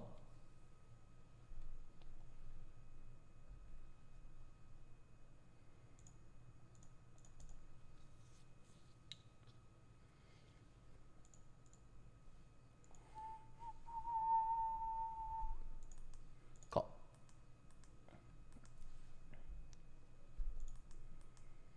Hold for a bounty. Let's go, dude. We get another bounty, another 50 bucks coming our way. We got half our money back there, which is sweet. And the ace king, we are going to c-bet in the 55.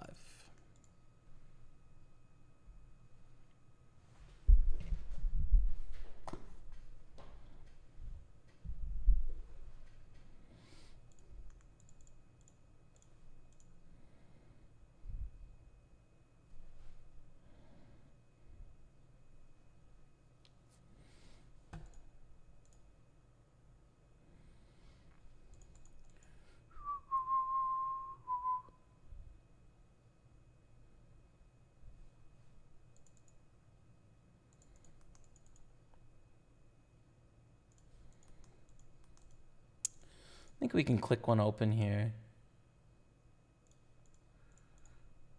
It's a little wide, but I think that's fine.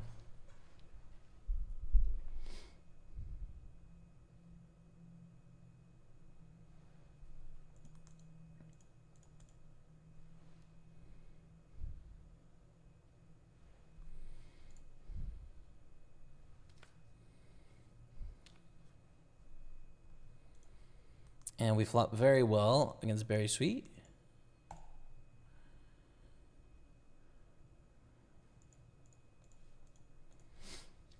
And continue betting here. We want to get their bounty when we make our hand, and or get them to fold here is great. It's awkward if they shove, and we'll just have to do the math basically. One bounty. We need about 7% less equity.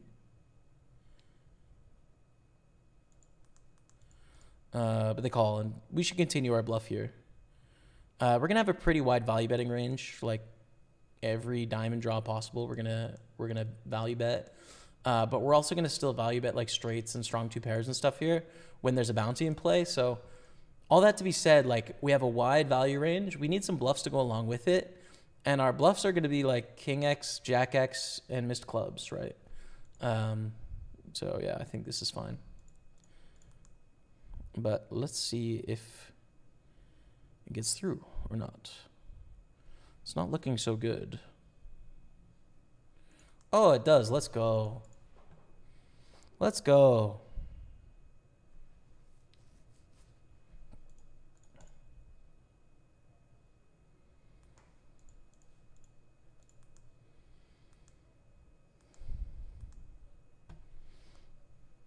Good stack. Good spot.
Good luck, Jamie, bro. DJ Anton. Thanks, man. Appreciate it. Thank you. Work in progress, but we have a lot of promise here. Super 215 being the best stack right now.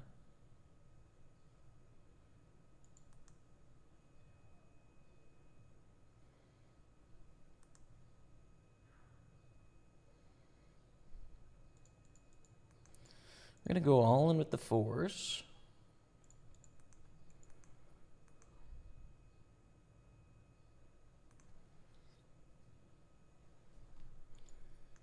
And our aces, we open and get called. And we're going to see that.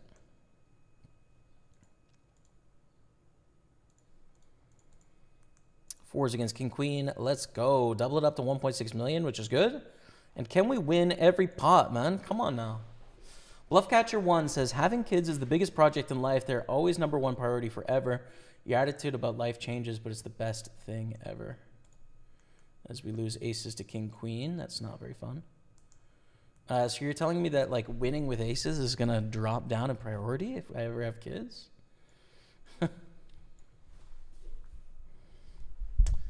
Yeah. You know, I've heard that feedback before, that it's like, it's the most insane, like most difficult thing ever, but it's also the best thing ever. People do say that to me often, so. Fungal Wizard says, it's an insane change, and that's why I was so anxious about, because now everything I do, she's top priority. Don't get me wrong, I have moments where I'm like, I don't know if I can do this, but then I hold her in my arms, I'm like, hell yeah, man. Yeah. Yeah, man. Yeah, the stakes, it must feel like high stakes all the time too, because it's like, obviously there's no escape. It's like, you're just in, you're committed, right? So it's like you have to figure it out. It's got to feel pretty high stakes, I would guess. I would guess personally, man.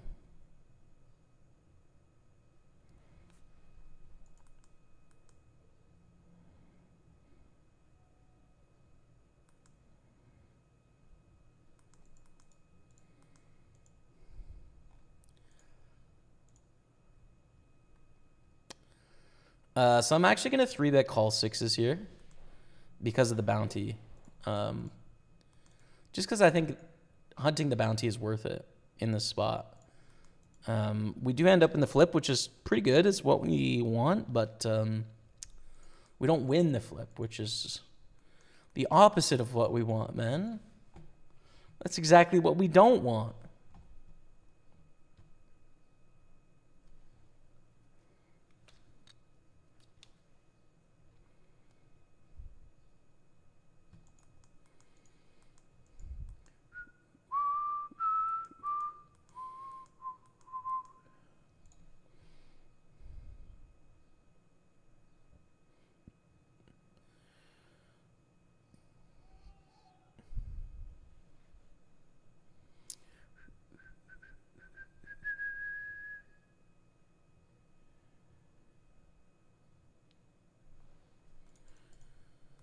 I'm going to check back here.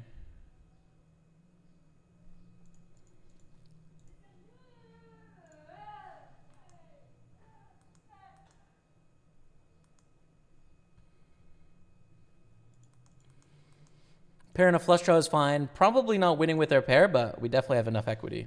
So.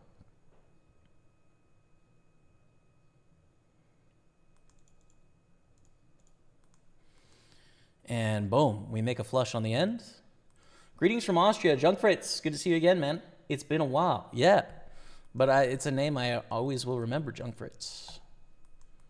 Pot size bet. We just call. Pot size bet. Oh my God. We actually could have owned 6-5 suited. That's crazy. But no, raising, we're not going to get called by nearly enough worse hands. So. Hope to see you one day in Vienna again. Yeah, man. I would really love to go back to Vienna, especially with Rebecca, because she's never been. And what a special place. So, yeah, man, for sure. 100%. Head back to the casino. Play a live game, you know, be fun.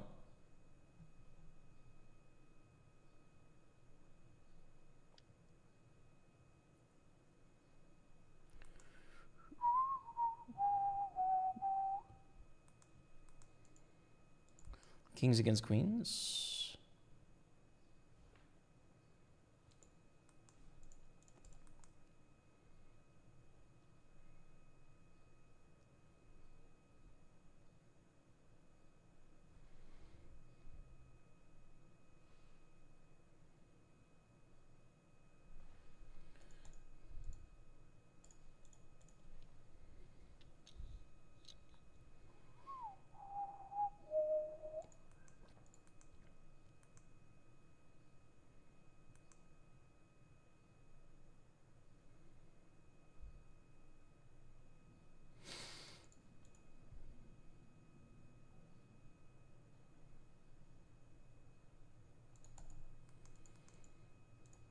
Do we open this ace-8? I think we can get a steal in here.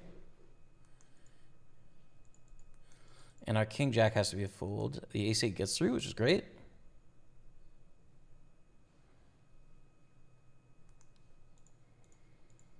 King-10 in the big blind. Defend is the name of the game.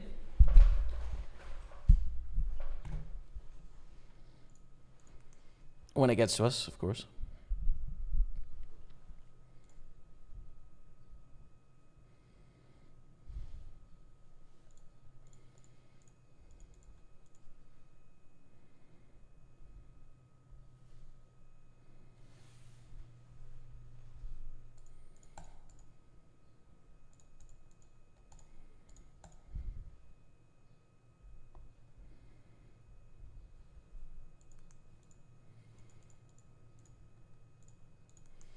I'm going to tell a story here. And the story works, which is good. The king-10 we call 1-bet, but we're going to really struggle on this turn.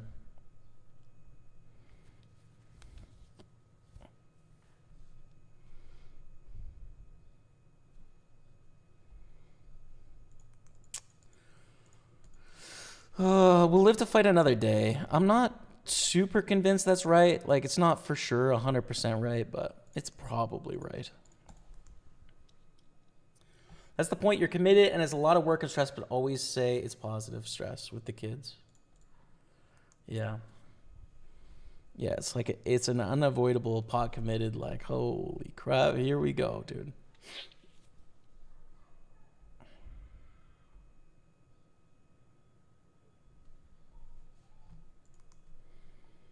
Yeah.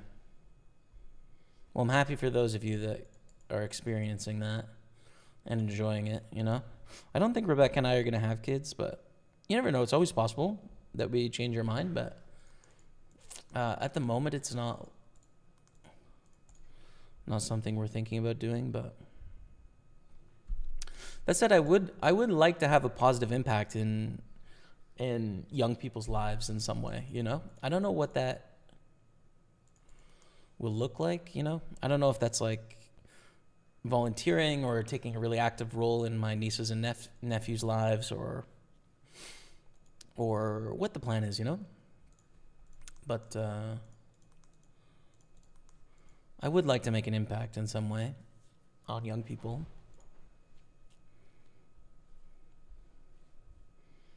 I don't know though. It's just like I don't, at least at the moment, I just don't have a desire to for it, like I don't seem to have a need for it to be mine, you know? Like there's definitely no sort of like biological sort of blood passion that's going through me of like, oh, I need to see the mixture of Rebecca and I. Like, I don't know. I don't know, man. Definitely open for things to change, though, of course, you know, like not ideologically opposed to it or anything, just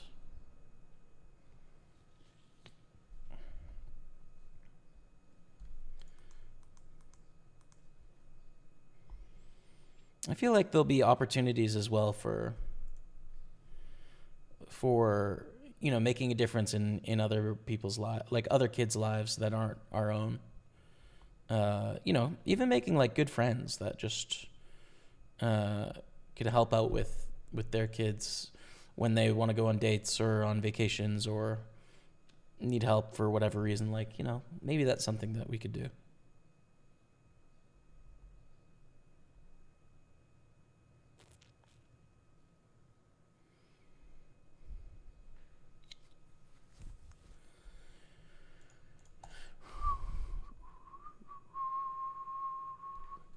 What's your biggest winner cash this year? I don't know, actually. I don't really have like a running tally of this year's big successes and failures, but it's been relatively chill. We definitely haven't had any like life-changing scores, but then we also haven't been playing stuff that is life-changing. We've sort of just been grinding, you know? I'd say, Patrick. That's one of the things that's a little different about poker for me now than it used to be is like there isn't really many scores that could be life-changing, you know? Like they're all sort of within the realm of normal poker for me. Whereas like when I used to play, every score was life-changing, you know? Like every single day on the grind had the potential to really change my trajectory in some way. That's not the truth anymore. For better or worse, you know, it's exciting to watch someone that is going for like a life-changing score all the time. But then there's also the reality of like online poker is just a lot more chill than it used to be. And then also like I've been at this a long time, you know, so I've found some success. The bankroll's grown to a point where, you know, we could have swings, but it's not going to sort of like affect my standing in my career, so to speak, you know. Whereas back in the day, it would. I remember going on big downswings and like how brutally painful it was, you know. Like it was sick. It was sick going on some of those downswings back in the day, when like your career hangs in the balance, but no longer. And again, that's another thing that's not necessarily forever, but at least for now, right?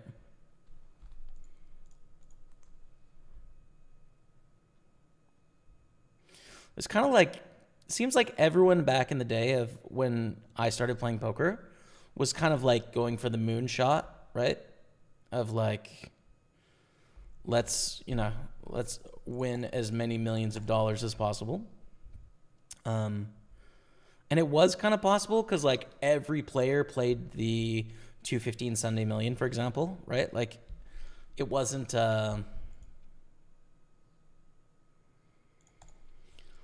unachievable to go like wild and spin up like a huge bankroll in a really short amount of time. Online poker today is a little bit more grindy, I think, right? It's a little bit more like you just stay the course. And you still have like long shot, like massive fields with huge first place prizes, but the rake and the structure of those make it so that it's not nearly as good of a deal as it used to be. So you kind of are content with like making small progress and not necessarily life-changing progress. It feels like there's more grinders along that front. But then there's people that are still trying to hit the moonshot. It's just like their chances of success are much lower today than they would have been in the past, like by a lot. Yeah, it's interesting. Checkers with the 8-7 here.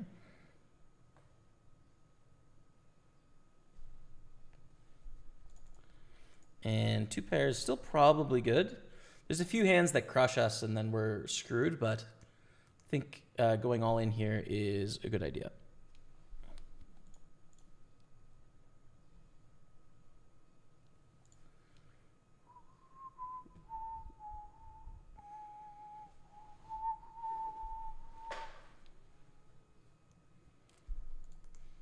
And the tank is on for smoking aces.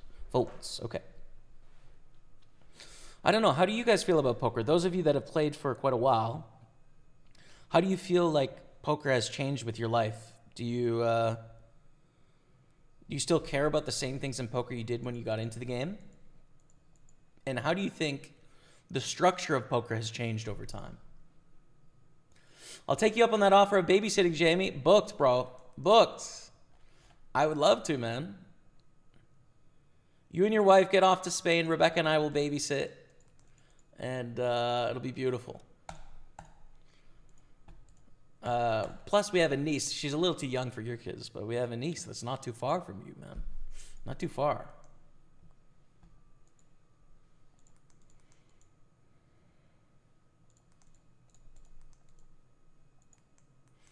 Ace Queen against Ace 10, we double up to 2.4 million. Tens against nines, we both make a set.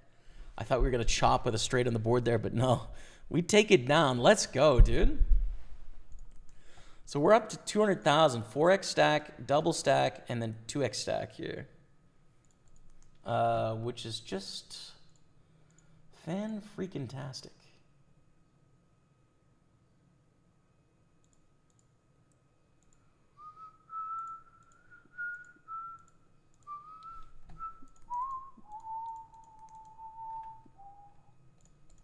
3-bet against Anti-Z. Fungal Wizard says, I'll be completely honest here. For the last number of years, I've felt like I've been going through life with no purpose. I've been okay with it, and I've been successful. Now I have a child. I truly feel like I'm living for a reason. Never in a million years would have said having a child was the answer, but it's brought a whole new level of existing. I'm scared shitless of the future because having kids is such a massive responsibility, but I'm also so down for the ride I'm now on. I hear you, man. I hear you. And that's... Yeah, I always thought, like, if people have that feeling of that problem, that, like, having a kid would eliminate that feeling. You know, and I wasn't sure because I haven't gone through it myself, but it's cool to hear that's the case for you, man. Jared Bell in the house. What's up, man? OG in the building, indeed. What's going on, man? Popping in on Facebook today. Welcome, welcome.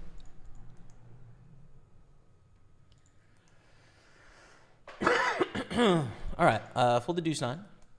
Jack 10 suited up here is pretty decent.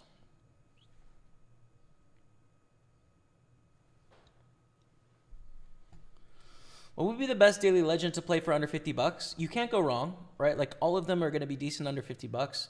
I know friend of the stream, PGD, won the Gladiator just today. But I would say, like, none of them are going to be better or worse choices under $50, right? Like, the ones that are larger fields with more money in the prize pool, they're going to have a little bit more variance because they're larger fields, right? And then the smaller field ones, you're going to have a better chance of winning, but of course it's less for first place. So, I mean, the daily legends are designed to have solid structure, you know, poker as it should be, essentially, approaches to the game. So you can't go wrong, dude. Like, all of them are going to work for you. Oh, we need to dodge the spade. Let's go. Come on, chat. Holy crap, we seem to be winning every damn pot. Every damn pot.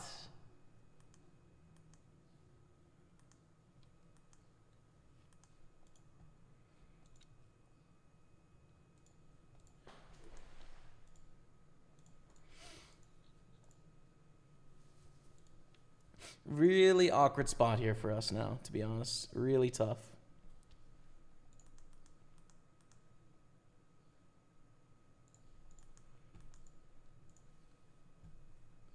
I think it's so cool to live just by playing poker. Yeah, man.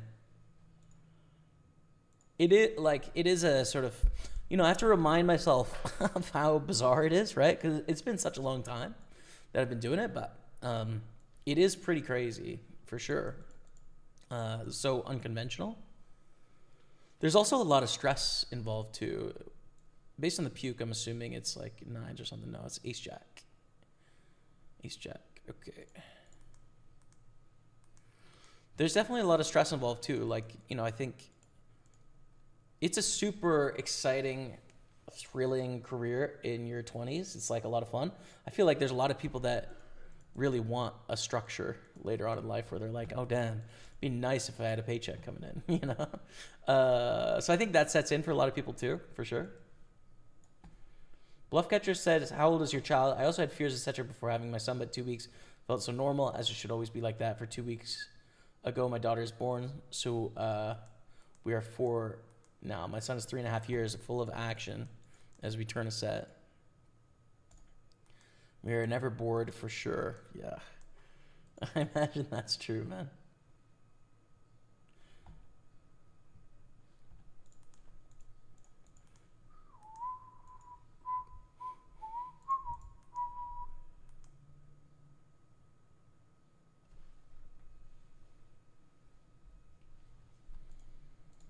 And we're going to raise here, try and get this bounty. Try and get our 3rd bounty of the tournament. And quick fold.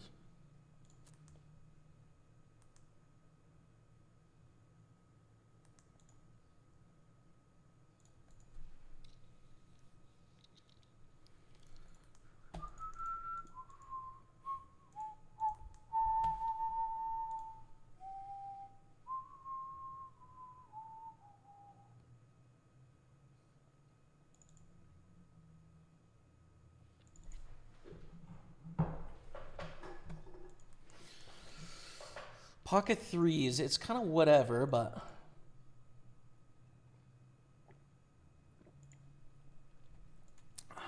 little raise.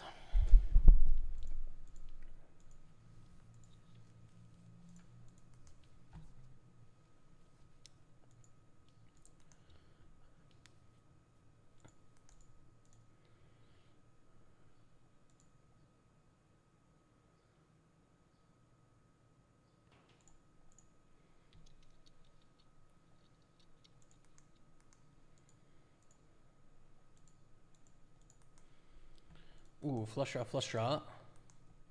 Bounty's gone there. 6 of 43, 6 of 17 in the Super 320. 11 players in the money, but then also 11 players in the Mystery Bounty. In the Mystery Bounty, small fields are so fun, I think. Like, they're really just... It's where Mystery Bounties are best, is small fields, I think. Just because so much can fluctuate and change based on the Mystery Bounties left, whereas when it's like a 2,000 person field, it's like a lottery, you know. It's like, okay, you know, it's plus EV lottery, fine.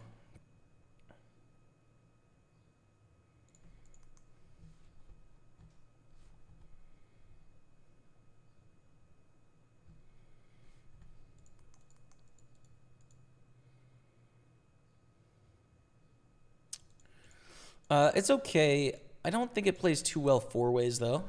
So I'm just going to fold here. At Pokerstaples, eliminate that feeling 1,000%. I had that too. I was afraid and felt not ready. It's just a feeling, nothing else. You'll be more than ready and see how good nerves of steel you have. Didn't know about yourself. Yeah. Word, man. Fair enough. I don't think there's like I necessarily have a fear of having kids or anything like that. I don't think I'm afraid of it. I just the whole thing that trips me up a little bit with the decision is well, you don't know what you don't know, right? And so I think like if you have kids, there's no question that like having kids will be the best thing ever if you have them, right? But that isn't a comparison to not having them. I think there's also no question that like not having kids would make life a little sadder than having kids, right? Like there would be a source of joy and fulfillment and purpose in having kids that would forever sort of like light up existence a bit. I'm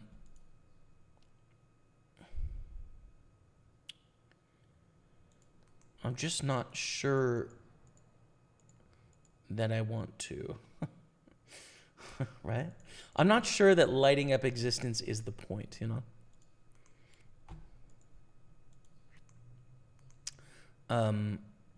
It sure can be, but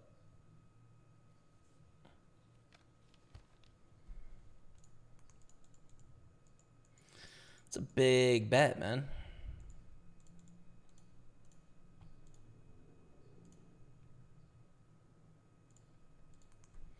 Hey, Jamie, good luck. Thank you, my friend. Appreciate it. From Ukraine. Cheers, man. Thanks for tuning in. About the poker question, poker is the best game ever. I like poker. I play just for fun mostly. I'm going to give up here. Cash games and local casinos or small tourneys in casinos for online don't have the time, and online is very hard to beat. I hear you, man. I hear you. I think online you can play faster than live, but you would have to play comparable stakes that are smaller than live, for sure.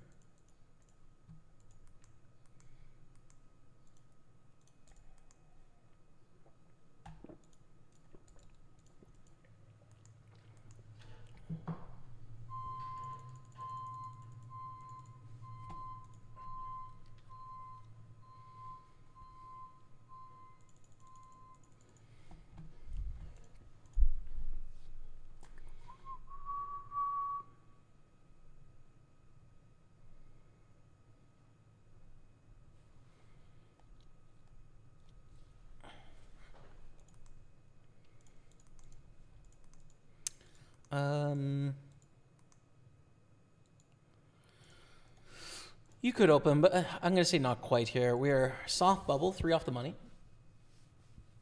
I also played in my 20s as well. Low stakes, $1 to $5, but I was bad. I couldn't handle the stress. Now I'm just enjoying watching. Cheers, man. Yeah, I hear you.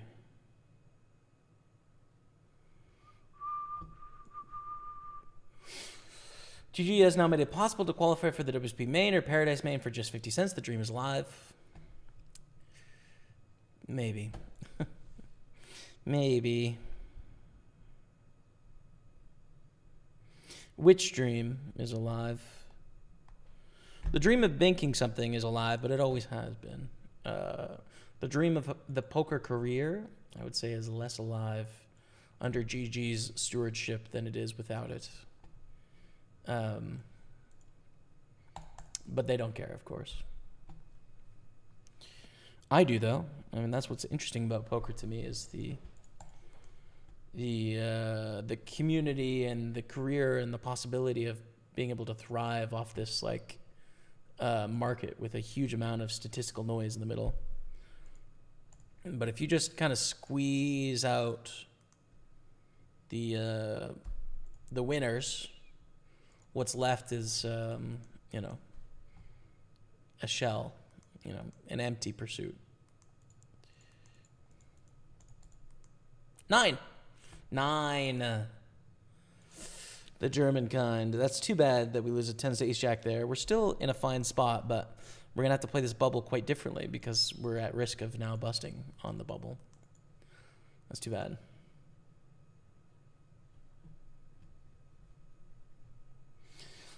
Jamie question, are you history buff at all? Interesting story behind my profile picture and the veterans nonprofit I work with if you're interested. I don't think I'm a history buff. I'm really interested in history, but the problem I seem to have is that I really struggle with like facts-based stuff, you know? Like, and that may sound a little bizarre, but what I mean is like, I'm reading a book right now, for example, on the history of Ukraine. And I find the obscure facts about who was sort of like vying for power in the 1400s so dry, right? And I think it's because like it doesn't help me like fill out a framework for how I think about Ukraine or Ukrainian history or like Eastern European history or, you know, Russia's current seemingly unethical claim on Ukraine and Ukraine's resistance and like desire to be democratic. Like all of that is what's interesting to me about wanting to read this book on the history of Ukraine. What is not interesting is like who was the Orthodox leader that was like, you know, doing things in 1450, you know? It's just so debased. So I don't like the like tidbits of facts part of history of like, can you tell me what happened here, what happened there, what happened here? What I like is the filling out the narrative of humanity, you know? Coming to understand like human nature, groups of people, societies, how things have changed over time. So a long way of saying, do I like history? I don't really know. I think so. But I don't like trying to memorize facts. I want to fill in the picture, you know? I guess so. But feel free to fill in the, you know, the story on your own on your profile photo and stuff. Okay, we got some nice comments on the Twitch chat here. I'll start with Bluffcatcher. Says, about the poker question, poker is the best game ever. I like poker. I play just for fun mostly. Oh yeah, I read that one. But as I was alone, I played too much. It was just monotony at some point. My son was born. It's 32 and now I'm 35. Play way less. And for me personally, it's better this way. Like the new stuff going on in zoos, parks, vocations, all that family stuff. I hear you, man. Yeah. Really nice to have that balance, I think, of like poker and life. We were probably similar early in our poker days of like, poker was the hobby. Like that was it, you know? Poker has changed a lot for me, says Twilight of the Beer Gods. When I was in my 20s, I was determined I would make a career out of playing and took it very seriously. Never quite made it in the game the way that I thought. Now I'm working in the industry. The game for me is much more about getting enjoyment from playing and having a good experience. My favorite games are always the ones with friends, giving each other banter and a few beers. Yeah, man. Like, I don't know if you guys have ever seen it, but there's like that sound clip. It's like a viral TikTok thing of like almost forgot that this is the point. And it's like a nostalgia sort of like edit on a video clip of like people enjoying their life at some point, doing something sort of normal. You know, playing with their kids, like almost forgot for a second that this is the point of living, is the idea. It's kind of the same thing with poker, which is like there's this great competition, but at the end of the day, what is the point of what we're trying to do here? And it is like, it's this communication between people, right? It's a competition, it's a sport, or, you know, sport or a game, however you want to define that. I don't really care. But it's this way of like getting after it and competing, but then also just human beings coming together and interfacing, you know, against each other, right? In this sort of like very pure way. So yeah, that can happen whether you're like a crusher or whether you're getting crushed on a regular basis. So I'm with it.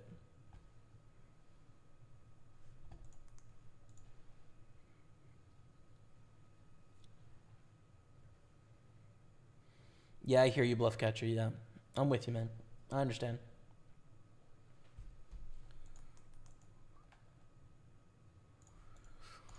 What involvement does Rob Young have in Party? He doesn't have any, to my knowledge, anymore. Used to be very connected with Party Poker, like it was his full-time sort of pursuit and project, but now the last I've talked to him, it's been a while since I've talked to him, but he's not the only owner, but like he has a payment processor called Luxon Poker, or Luxon Pay, excuse me, not Luxon Poker, Luxon Pay. So it's a payment provider in like pretty much all the poker sites, including Party Poker. And so he runs that company. He's also got Dusk Till Dawn in Nottingham. I've seen he's been doing some stuff in Cyprus with like a poker room in Cyprus. I don't know what else is going on, but you know, there's 3 pretty big projects, and he's got kids, and you know, so, and he plays poker himself, so I'm sure he's as busy as ever, man. You know. But I don't know beyond that, like who he, you know, is working with directly in the online sites or what the deal is, but.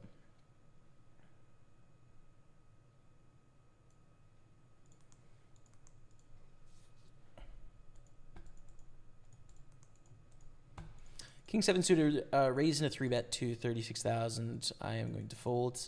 Still 3 off the money. Our 8-7 suited here is not looking so good on this flop. And after a check, they're pretty protected. I'm going to give up here.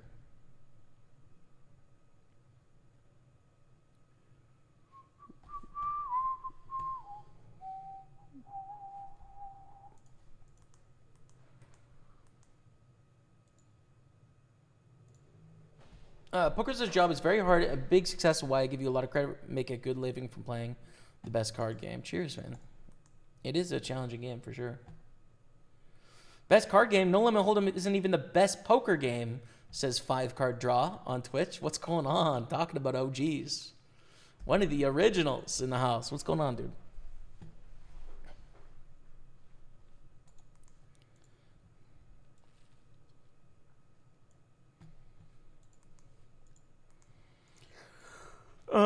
Patrick says something about Trump standing up to Putin. I saw something about like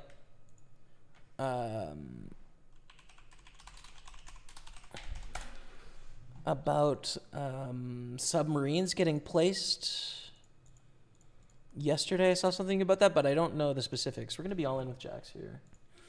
We could soft bubble this, but I like PLO too, but have not tried the other games. Wow. PLO is pretty fun, but 5-card draw is a bit of a stretch. I think it's a stretch anyways. I could be wrong.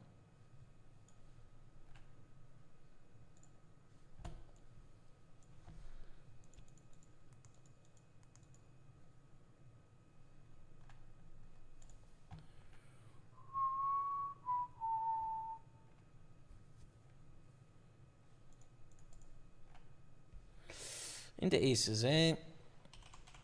Oh, that's too bad. Say Livy, though, sometimes that'll happen. We will bubble there, soft bubble. This is going to be bubblegum felt on our 2 million.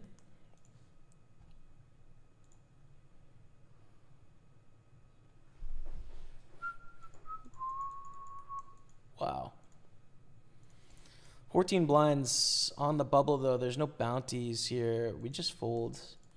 Very strong hand, but it's not worth getting involved with there.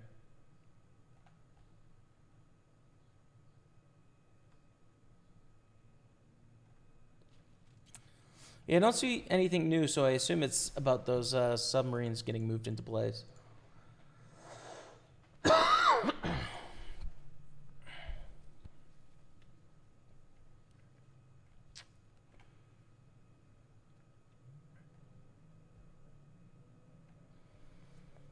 Yeah, I don't know. Interesting. It's quite an interesting world, dude. I still don't really... I don't understand / you know, don't think based on my knowledge that there's any sort of legitimate claim from Russia on the land that it's trying to seize from Ukraine. You know, I'm trying to more thoroughly understand the history, you know, leading back in time, but I believe in democracy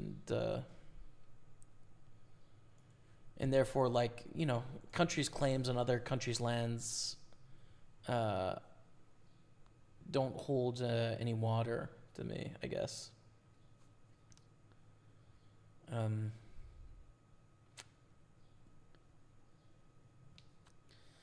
Yeah, so...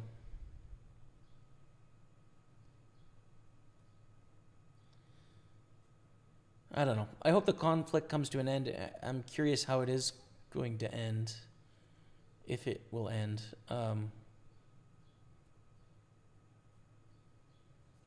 Tough times.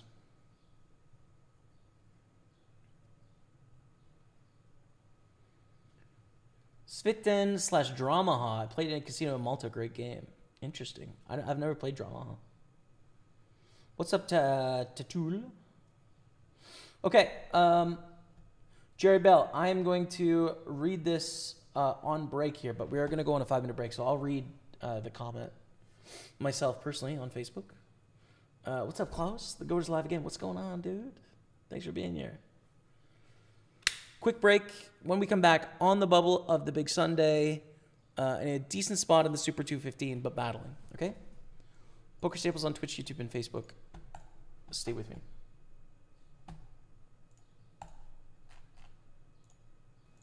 Oh, we have aces. 5 of 5 in the Super 320. There's 3-bet. The 4-bet's going in. Come on, dude. 120,000 call to win 260. Without the bounty, you need like 29% equity. You have it. With the bounty, you need even less. What a net, dude. Come on, man. They're going to fold here. Okay, finally we get a call with the queen 8. Got to dodge the jack, the 8, the queen. Keep it low. Let's go, dude. 371,000. We've got a shot in the Super 215. Here's the thing. Do we want to induce with 10s? Given stacks the way they are, or just open jam? I think jam, actually. Like, it definitely gains more chips by inducing, but then we have to take variance, which we don't want to take. So yeah, we just ship it here. And you do the same thing with 9s, I think. Oof. Now it's a flat. You make some weird just calls with pairs under ICM. ICM is less of a thing here because of the bounty incentive. Like, you want a big stack. Gaining chips is important, etc. But this is one of the rare pairs where I think you're actually going to flat on the stack, which may seem surprising, but true. And they both fold. Okay.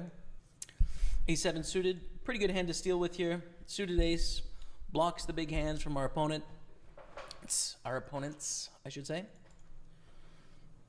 So it's decent. We get a flat from Matty Ice and a call from Scumpa. 5, 6, 9. We have a gut shot, but it's a dang bad flop for a7. Or it's not for a7. It's a bad flop for what we're typically going to raise in the cutoff. So we check back here.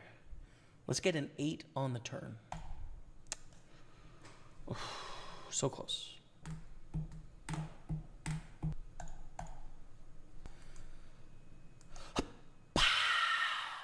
Final table height of the Super 215. Coming to the final table, 6 of 9 on another final table with my brother.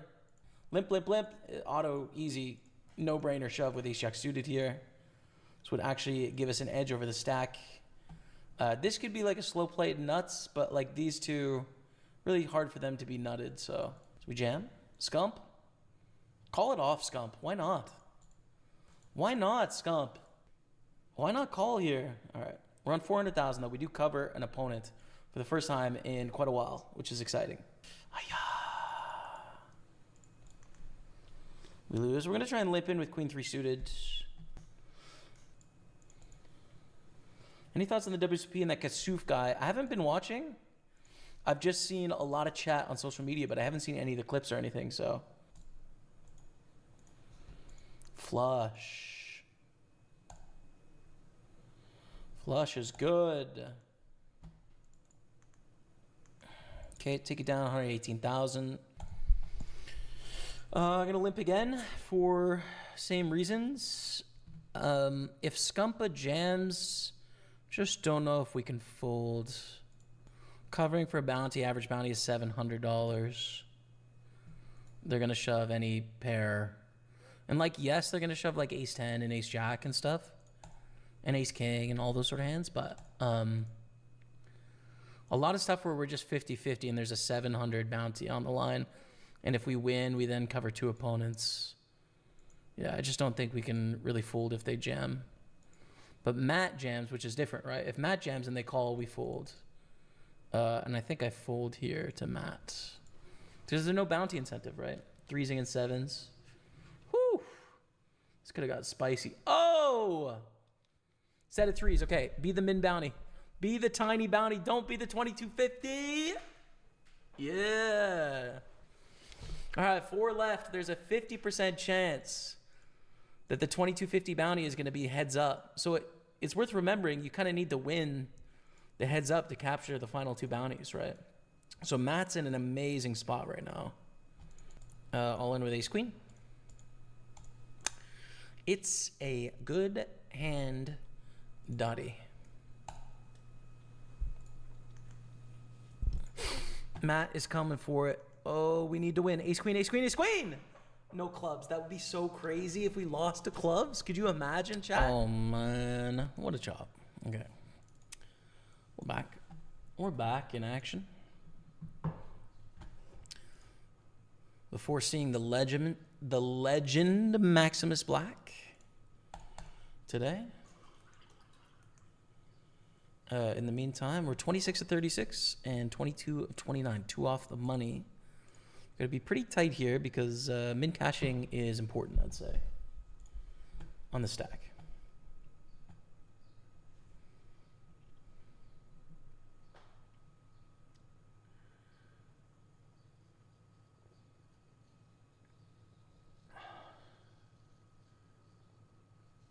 Jared Bell, that's a really cool story about the group you're working with. I read that on break. Cheers, man.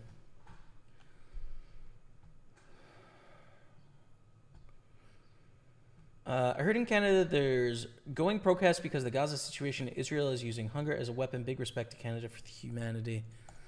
There definitely is a lot of protests. You know, I would say that it's not like it's certainly not like the whole country feels the same way about it. Situation Bluffcatcher 1. I live in a fairly sort of left-leaning, progressive place. Tons of colleges and universities here, so there's a lot of protests. In Montreal for sure.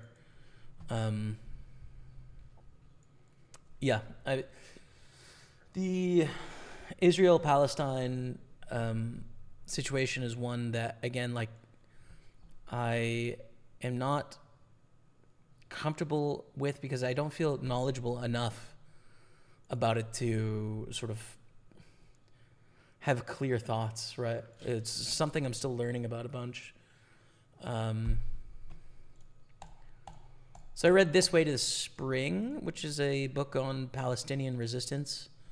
And,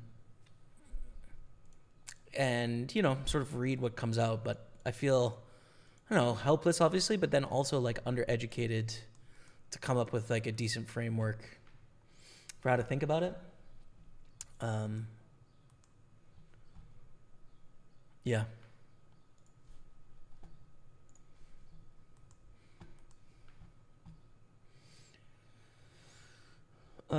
To fish, have only one round, the draw to suck out, but it's pretty easy to learn the opening hands and 3-bet hands, and then post-draw, bluff frequency, and bluff catch frequency. So many people are clueless. Last time I checked, games online were not so easy anymore. For 5-card draw. Yeah, I imagine probably not. I'm going to shove this in the small blind. Suited ace, only one player left. Like, it definitely makes money. But, of course, we do want to cash the tournament. So, getting the min cash is important. I'm assuming min cash is big. Yeah, it's $439. Pretty big min cash based on our buy-in here.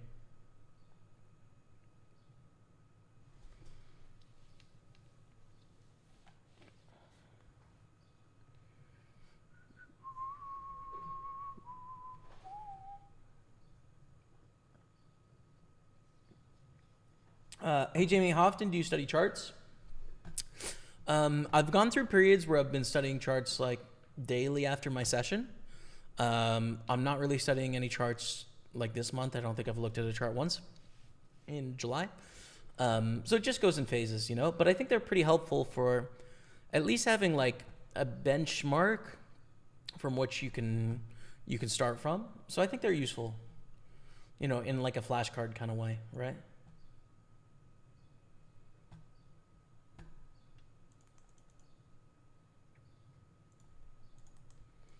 And the same hand on both tables. Not the same suits, but...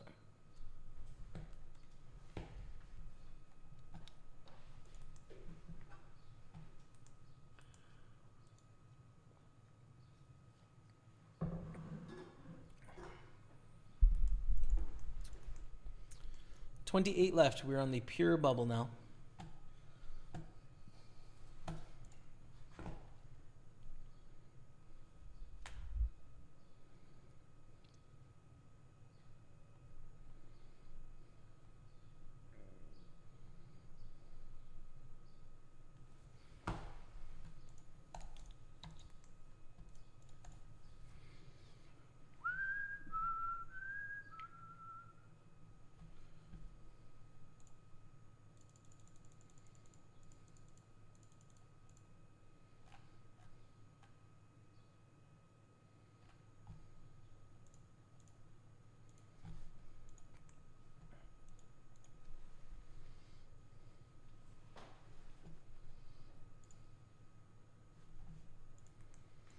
I would like this bubble to burst, please.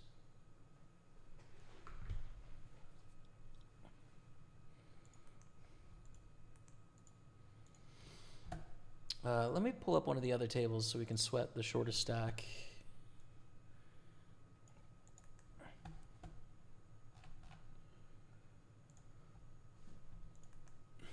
There they are. Jack Tar pretty short. Karusifa also short. Definitely a team effort, but proud of the work we do. Yeah, nice, man.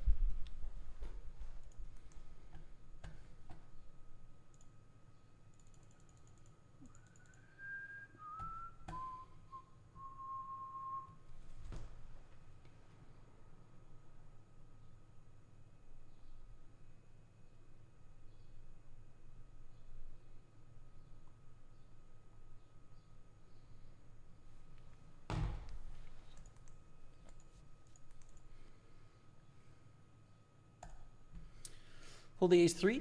On this outer table, though, we've got a min raise from Karushifa, who is very, very short. So Kind of curious how this is going to play out.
And that'll burst it.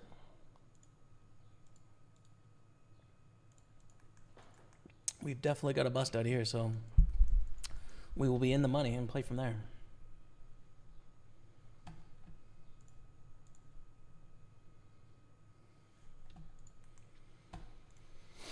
$440 cash. Now, 12.3 blinds. A little bit too much to go all in, but it's actually pretty close with these being so short. But still folds. Pretty close to a shove there, I'd say. Ace 10 is an obvious shove, I think. I don't know what I'm doing with Ace 9. I think we fold Ace 8. That's, I guess, where I'm going to construct my range. Ace 10, Ace 5. Solid descriptor of our spot there, you know. All right, 26.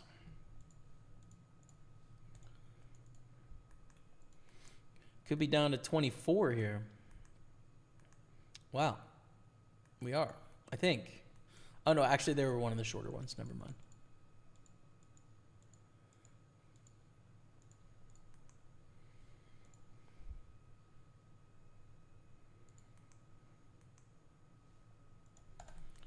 So we flat with Queen Jack suited on the button against Clout Trout and Johnny B.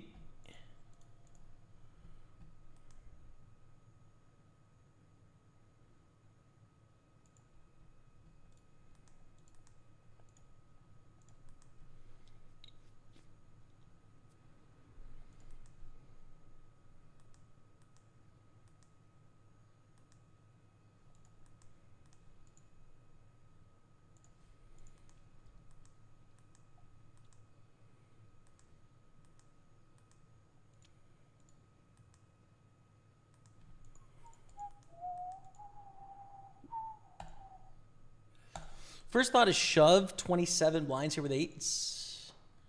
It's kind of the right hand to shove here, right? Don't want to flat, don't want a 3-bet call. I think shove is good. Let's do it. For me, the same. I don't have a ton of information. What I read in the news is sad to see children, civil people dying from hunger, but for sure I hear that people in countries can have different opinions of the topic because of Hamas, etc. Yeah, for sure, man. Like, same. I'm lacking information, right? But like, I've seen some voice clips of like, well, Hamas, for example, is sort of using civilians as shields for their terrorist activities, and therefore we must, we won't compromise essentially on needing to secure is the sort of Israeli hardline position it seems to take, but that doesn't seem to be reasonable, you know.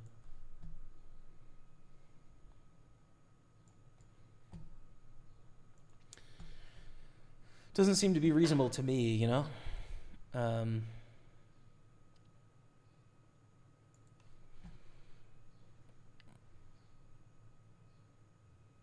Yeah.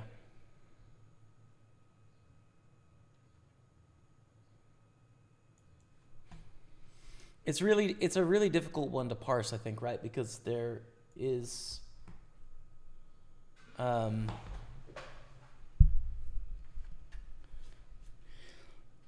in the Palestinian, like movement, you could call it, right? There is some portion of the Palestinian movement that's anti-Semitic.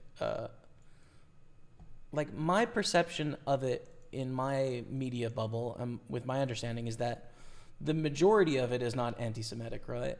I would say largely it's a minority position from people that hold the position, but it's maybe 10% of it or 15% of it could be described as anti-Semitic in some way. And so to like inhabit a viewpoint that has 15% anti-Semitism attached to it is deeply uncomfortable. And yet it does seem like, from, again, an uninitiated outsider, that the foreign policy of Israel is extremely aggressively like lacking humanity, in that, like, yes, if we want to use an inflammatory term, of terrorists on the other side are using children as human shields, and yet still choosing to pull the trigger at times, or take actions that have civilian costs attached to them. And I understand I don't know if I understand, but I think I understand the defensiveness, right? Like the historical context for the defensiveness being, some of, if not the most horrific of all time, right? And so the desire to sort of control your environment on the offensive when you have the resources to do so, like, that makes sense, but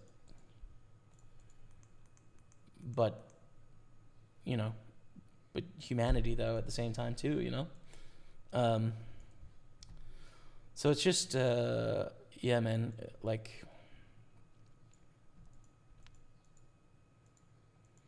I don't know. I guess in my head, the thought process I've had is that this seems like downstream consequences from a Holocaust. And of course, like before that as well, like the history of Jewish persecution is older than the Holocaust. But it does seem like natural, continual human fallout from that chain of events that happened in World War II, right? Like this defensiveness and the sort of Israeli foreign policy and perspective on, quote unquote, securing their land in the way that they are sort of like rooting terrorists in land that isn't theirs, seems like a downstream consequence from what happened to them in the Holocaust, right? It's like just continued casualties from World War II, almost. That might be, like, it's likely an oversimplification, because, again, it's, like, so difficult to parse. But it's a thought that comes to mind for me. So I don't know, man. It's like it's scary. It's scary individually. Of course, it's like horrific. But it's also like, I have friends and people I really care about that are like staunchly pro-Israel and staunchly pro-Palestine, and some that are anti-Israel and some that are anti-Palestine, and so I don't know. It's like I'm just uncomfortable, because most things I feel like I can get my head around where I sit on it, and this one, like, I'm just a lot less sure.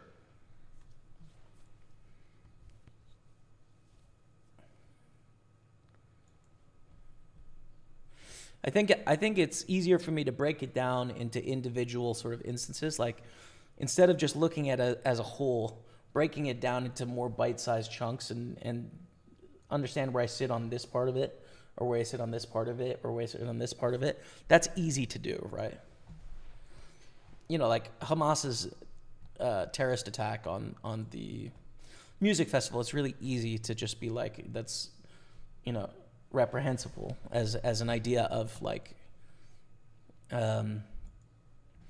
trying to secure your autonomy through violence.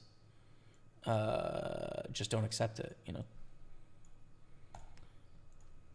But like, you know, bombing hospitals because, you know, you have a Hamas terrorist that is using the basement to sort of plan their terrorist activities. It's really easy to be against that and the human casualties that come with it. One of the most difficult to me, like, I just really don't know how to parse this claim to land problem. Because we have, you know, it's not like an exclusive Israel-Palestine problem. It's also it's a First Nations and Métis and Inuit problem in Canada. And it's a Native Americans problem in the United States. And it's a Ukraine and Russian problem in Russia. And it's a problem that has existed for all time and will continue to exist. It's a Quebec nationalist problem, right? It's a potential problem against Donald Trump, right? Who has claim to land? And when do those claims become legitimate as opposed to expired? What does ownership mean as a person? Borders. I don't know, right? Like, I certainly don't know enough to talk about the Israeli and or Jewish claim to land, or the Muslim or the Christian claim to land in the Middle East, because I don't know religious history well enough. But I can, like, think about it, at least when it comes to Quebec, which there, you know, is a group in Canada, in this province that I live in called Quebec, that is primarily French-speaking. They've made that a large part of their identity. It is a large part of their identity as a group of people. And I'd say, like, realistically, about 30% of them would like to separate and become autonomous as their own country with, you know, outside of Canada.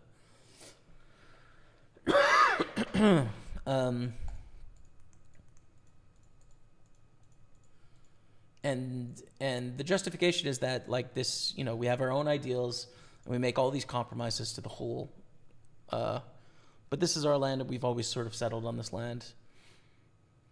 You know, why that claim holds up compared to, like, the First Nations claim to their nations and their lands, and why the Quebec claim is stronger than the First Nations claim, it doesn't seem to be, even if it's more current.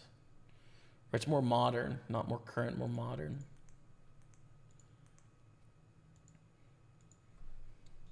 And so the agreements that came out of World War II to sort of, like, solidify the Israel border, like, is it correct? Seems like someone sort of got the bad end of the deal there, and so perhaps wasn't fair in the first place. And should it exist in its current format now? Like, I don't know, dude. I don't know. You know what I mean?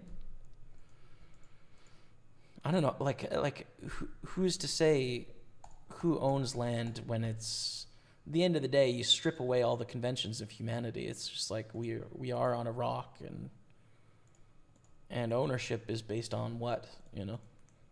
Power, strength, resources, or on equity. I don't know. So I just don't know, man. I don't know if the Israeli claim to land is ethical, and yet I know it exists as it is, right? So if you were to eliminate the context and start from here, you know, their claim to defending their land as it exists is the status quo as it stands now, you know?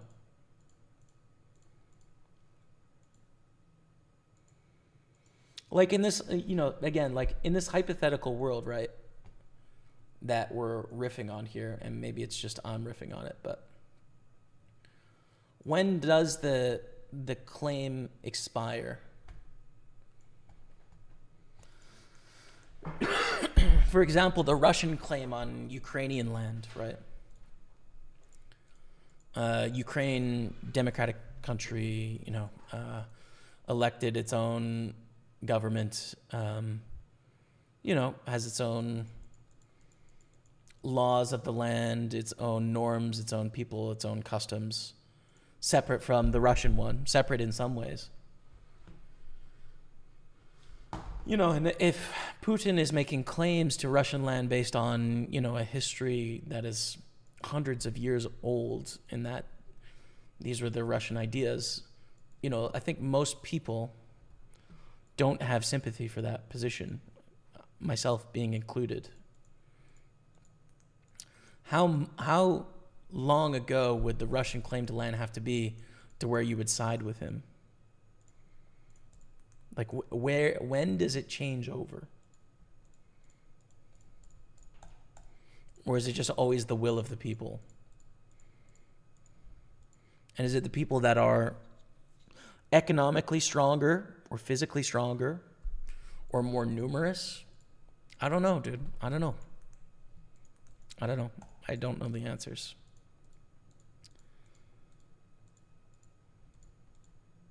But it's very sad,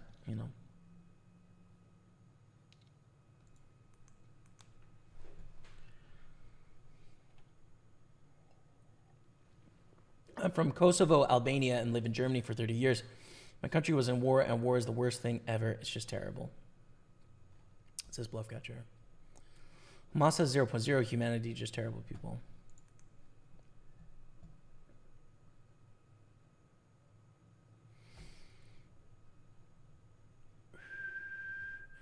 Where does that 15% guess come from? Your ass? Yeah, just a guess. I mean, it's a guess based on like my like the information sources I've taken in, right? So like the media I consume, whether that's mainstream media, whether that's social media or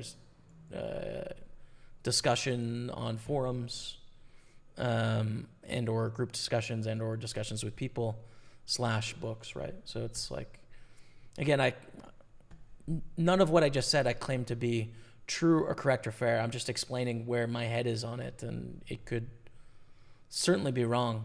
I'm not at all an expert. I'm completely out of my depth to make sense of it, but giving you where I'm at anyways on it.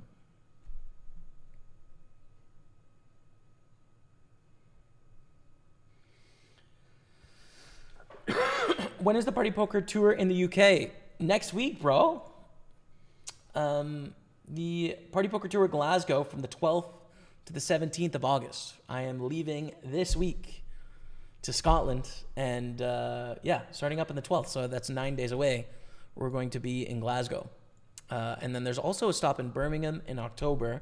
The last stop of the year is yet to be announced. So that was nice cracking aces with ace 5 suited. I know.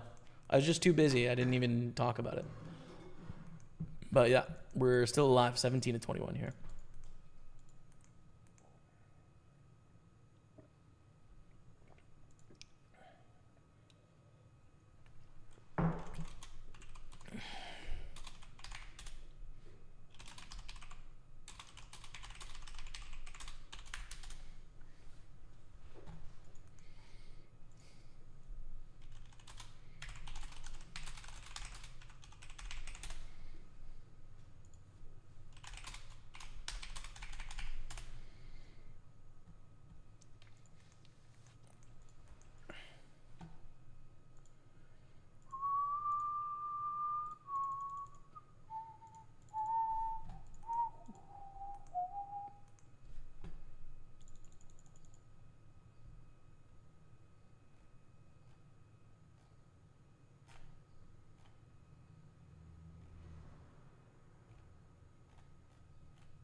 17 of 21. Surviving. 15 blinds deep. WTF ace 5 suited, but no comment. I was trying to parse something very difficult, and I sucked out, which I've done 8 billion times in my poker career. So I was busy, bro. Okay? But now we're back, and yes, we can all appreciate that I won ace 5 against aces. We can. And I know I didn't react, but because I was busy, man. now we're back in action, all right?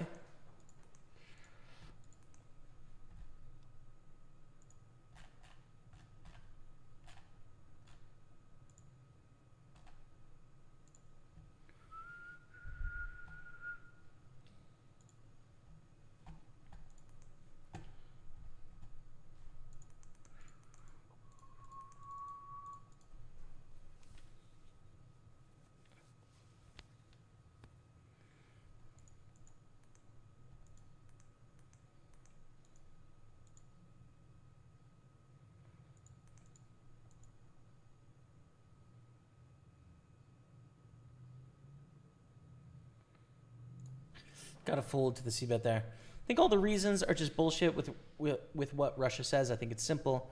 Want more land and more money and economy, and the reasons are lies to start the war and follow own interest. See, I agree with you. I feel the same way. I guess it's just like when would it no longer be bullshit? How fresh would Russia have to have owned that land for it to be a legitimate claim? Like, when's the expiry? I don't have framework for that, right? You know, I just know that the current version is unreasonable. But like at some point in history, it was Russia's land, right? I mean, during the USSR, of course, but like, you know, prior to that, at some point in the Russian conflicts with like France, and against Napoleon, it was part of Russian territory at some point. So like, to me, that's expired, you know. That claim is expired. It doesn't, you know, it doesn't hold water as to why they can sort of like take over a democratically ruled group of people.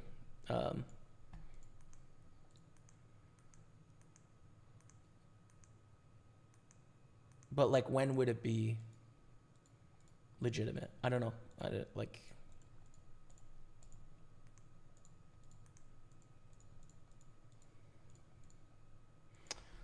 I think you just have to default to the humanity and the will of people with humanity in mind in some way.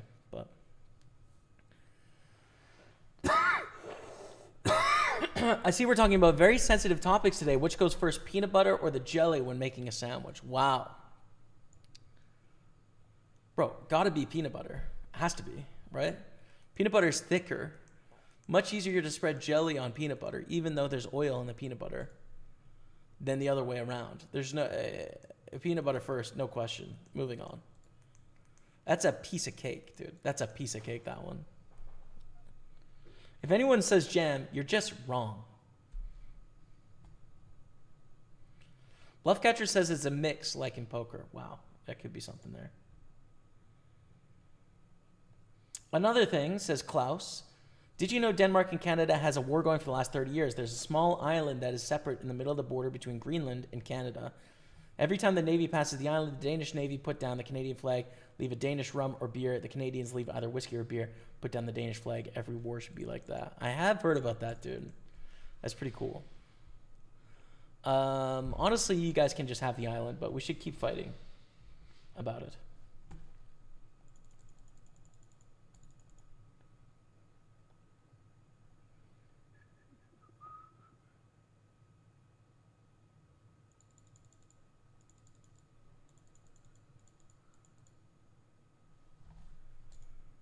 Hold the 9-10.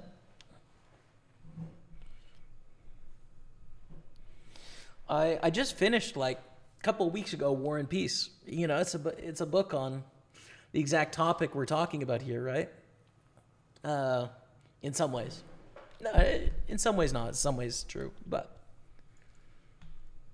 I mean, I think one of his definitely one of his points is that we think about history in terms of like these big narratives of heroes, right? Heroes make history.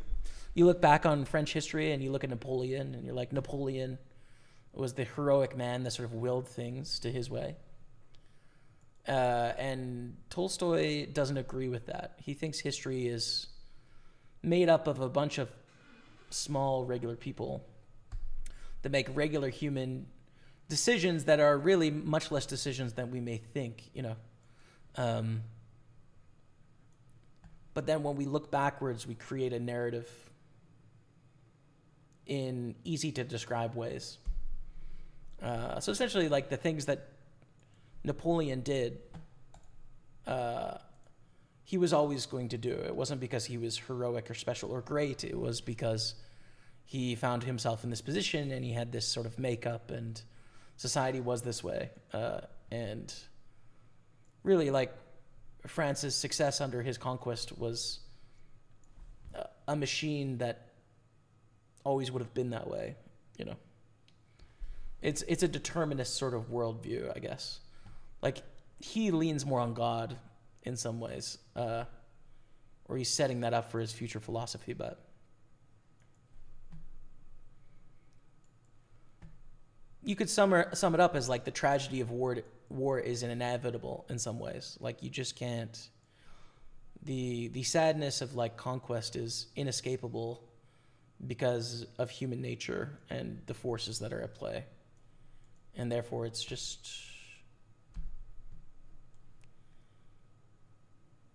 it's sad, but you can maybe find something worthwhile or beautiful.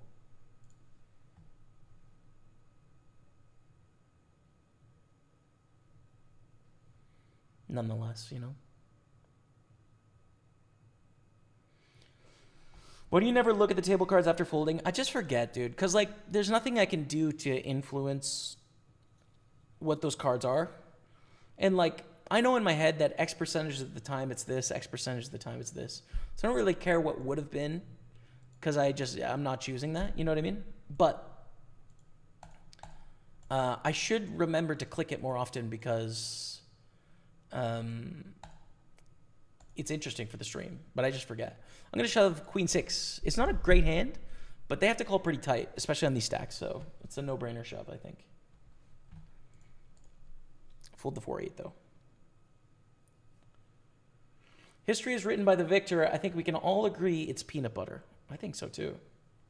Gray Street says, I feel you have to do jelly first, because if not, you risk getting peanut butter in your jelly jar. Wow, very pragmatic.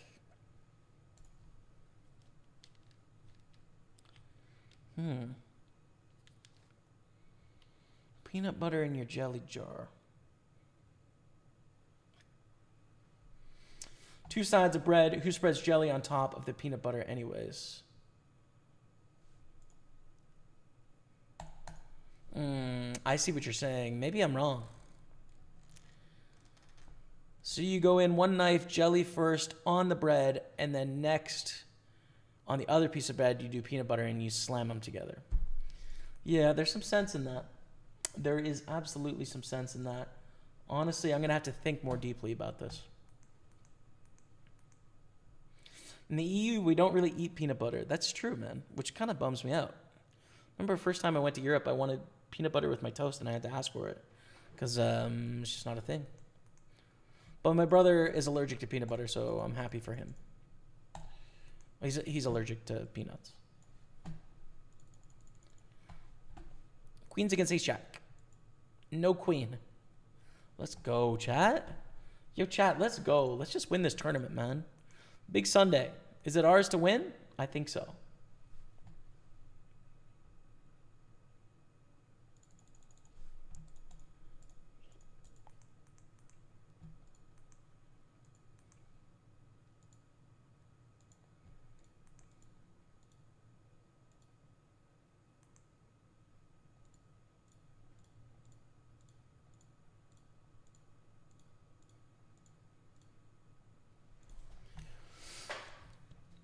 Two and a half X. I'm going to fold ace 10. I don't like the big raise sizing there. You could 3-bet and then fold to a jam.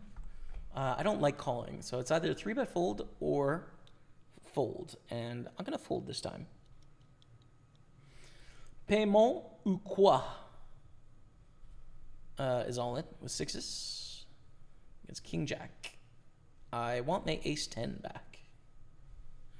This is the sort of hand that's going to fold to a 3-bet probably when we 3-bet, but they win this time. Beautiful. Don't fold is the name of the game here. Call with ace jack suited. It does really well against a squeeze, so I think calling in position is good. It's also very playable post flop. 5, 8, 7, 1 spade.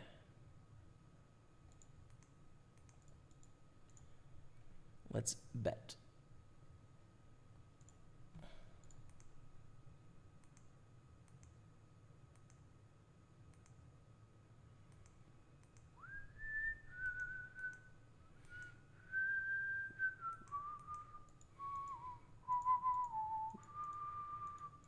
I think call getting 3.5 to 1, 2 overcards, backdoor flush draw in position. This is very polarized, so it's like the overpair or a bluff. I think we're going to do well against a range of overpairs and bluffs with this hand as well. If they shove the turn, of course we fold, right? If they check, do we check back or do we bluff? That's the question.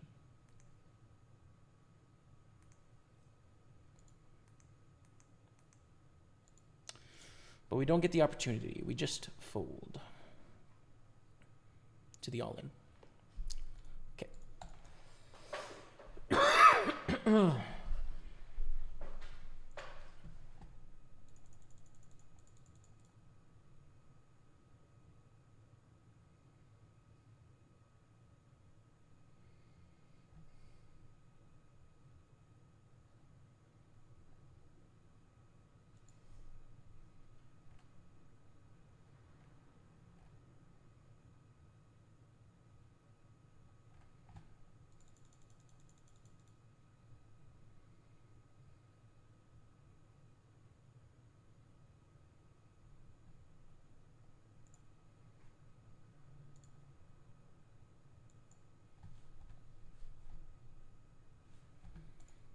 We'll do so.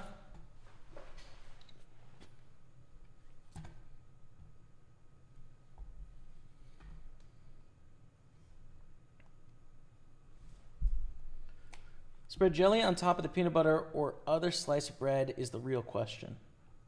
See, and I think definitely on the other slice of bread is much better if you're going to do that. I mean, if you're going to do peanut butter first. I feel like the other slice of bread is just a winner. Bingo. That's bingo. I mean, it's not bad. It's not bad.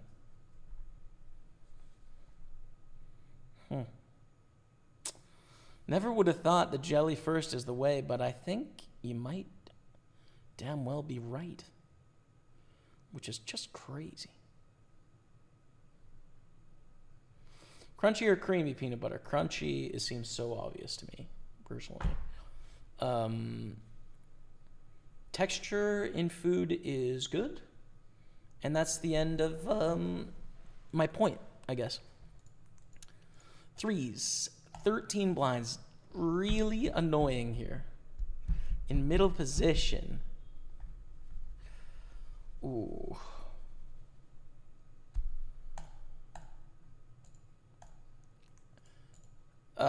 So I don't think the ICM has too much of an effect here in that us busting is a bigger mistake than normal under ICM, but then also they have to call tighter than normal under ICM. So it works both ways to where I don't think it's going to make a huge difference. 13 blinds in middle position is real close, though. Like Chippy V, it's a shove, right? Oh, I don't know. I think fold is good. I did it. I think fold is good. If you've got one piece of toast and you're spreading peanut butter over the jam, you need to be seen by a psychologist. I said what I said. You're correct. I mean, this is peanut butter jelly sandwich, I think, not open-faced toast here. But yeah, I mean, if you If you have to spread peanut butter on jam that's on the bread already, that seems crazy to me.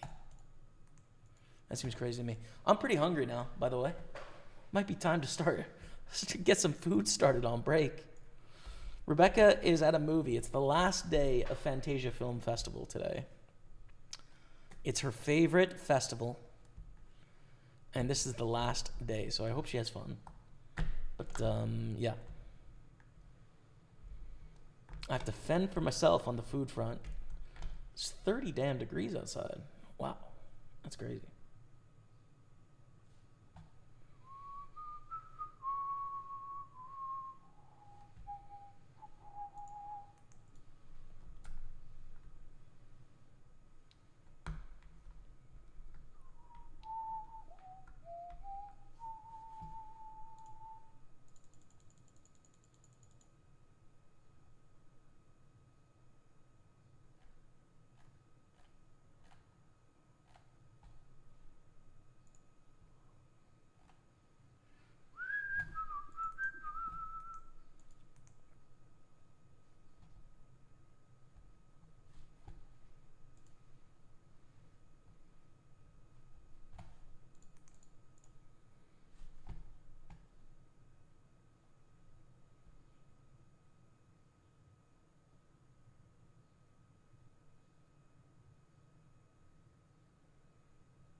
I did. Wow. I'm losing my voice. Cracking up a storm. I finished a book this week, chat, and I think it's my new favorite book. I mean, I don't want to overhype it, but like, I think it's my new favorite book ever, which is crazy. It's definitely in the top 5. There's no question about that. And it is A Song of Solomon by Toni Morrison. A Song of Solomon. Oh my God, does she pack an incredible punch into 330 pages, man. In some ways, it's an everything story. In some ways, it's the story of humanity in a book. It's like, damn, is it good, man. It's an incredible, incredible, incredible book. Recommend.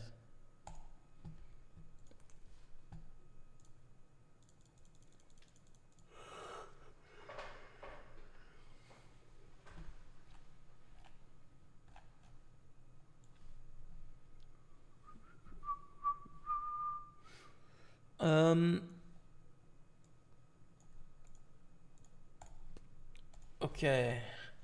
Opinions on the new UK privacy laws. I don't know them. New UK privacy laws. Let's see. Ace 9 into Ace Queen. Well, that sucks.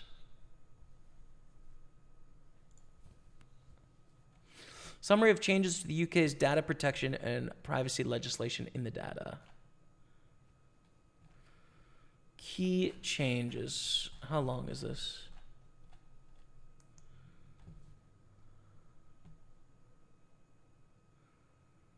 A more permissive framework for the UK GDPR for their organizations to make decisions based solely on automated processing.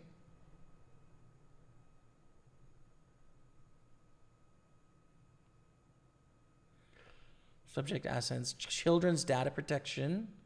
New rules require certain online services likely to be accessible by children. Consider how to protect and support them while designing these services. Scientific research. International data transfers. I don't know. I need a bit of a summary on this as to understand what specifically is changing. Online age verification spreads.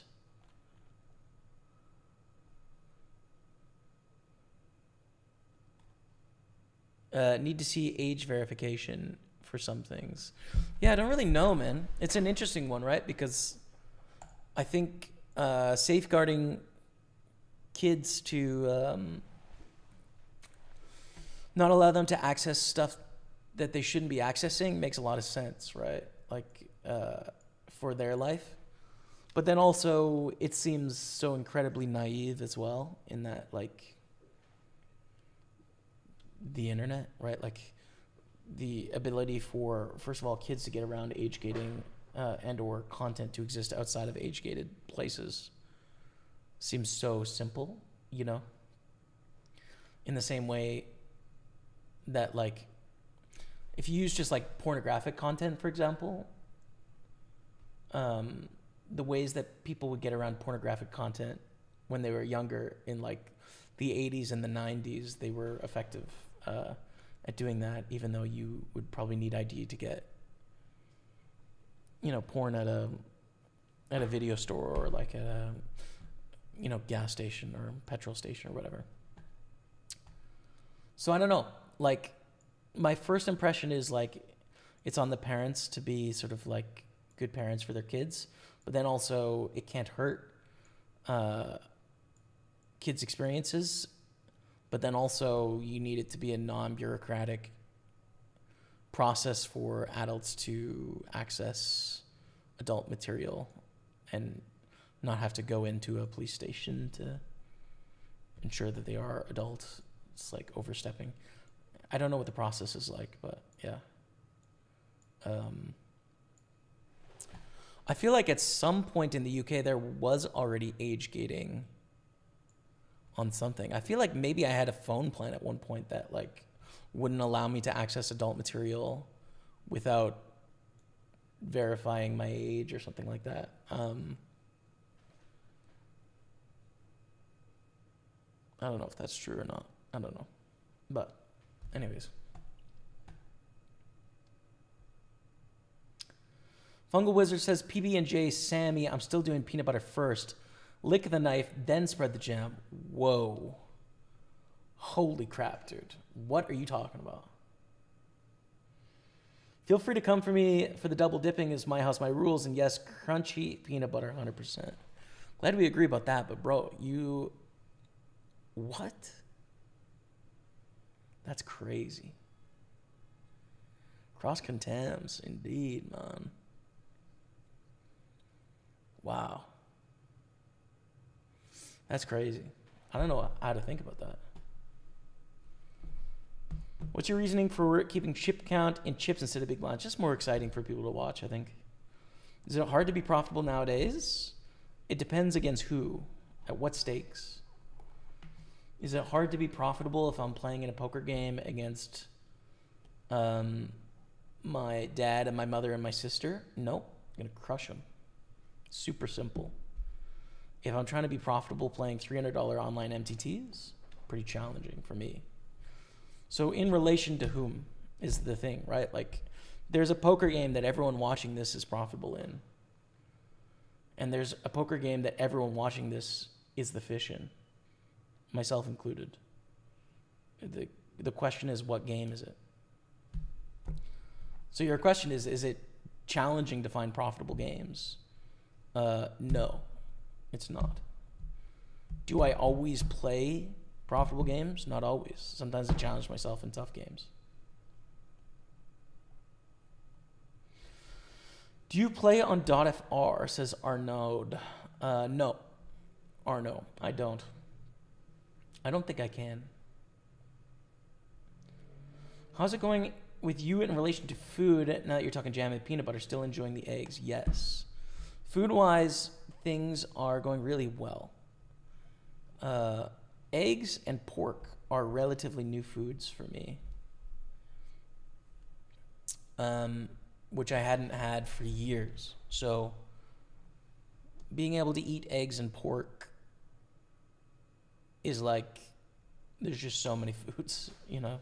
There's so many foods I got, man, that I previously didn't have. So that's exciting. It's really fun, actually.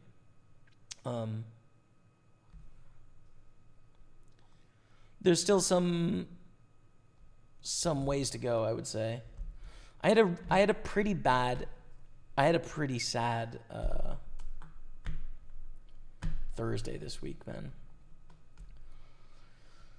So to have a phone call with this allergist doctor, you know, you can only schedule your appointment like essentially 2 or 3 months out. She only works on Thursday. And so it was scheduled for 10:45 on Thursday, right? This phone appointment. And it's to follow up how the eggs were and then to book the next appointment, right? And it's a 15-minute phone call. And I've been waiting for 3 months. And so I wake up at like 10 a.m. and I see that I have 2 missed calls at 9 and at 9:01 a.m., right? But it's like, that's an hour 45 before my appointment, so it's definitely not them, right? So anyways, I wait by my phone from 10 to 10:45 and there's no phone call, and then I wait till 11 and I wait till 12. Then at 12:15 I phone the hospital and be like, hey, you know, what's going on? And they're like, just keep waiting, you know, it's fine, you're on the schedule. And then I wait another hour and I call again and be like, hey, still haven't received. And they're like, oh, you should just keep waiting. It's like, okay. And so I wait till 6 p.m. no phone call. So I'm waiting by the phone for like 7.5 hours to get this phone call because it's really important, you know. The next food I want to test, I think, is soy in a hospital setting. So anyways, call back the next day and they're like, oh, we called you twice. You missed the appointment. The next appointment is October. I was like, no, you didn't. I promise. No, you didn't. I'm looking at my phone log right now. You did not.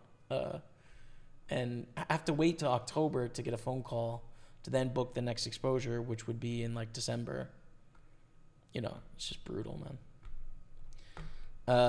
So I pleaded my case and I was just like, I promise, like I didn't miss. I called twice. Like I was ready the whole day, blah, blah, blah, blah, blah. And so they were able to sneak me in, I think, for a phone call. I think it's August 21st, which I might actually be in Glasgow for that, but let's see. No, I'm back.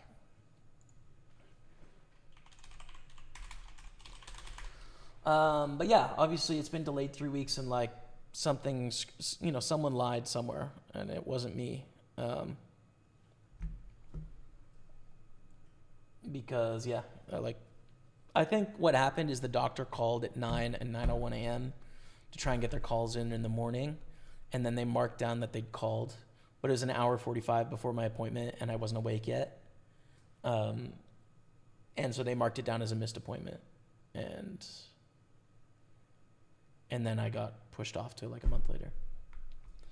But yeah, I was pretty sad, to be honest. I had a really sad day on that day because it's hard, dude. Like, I've been working on this thing for,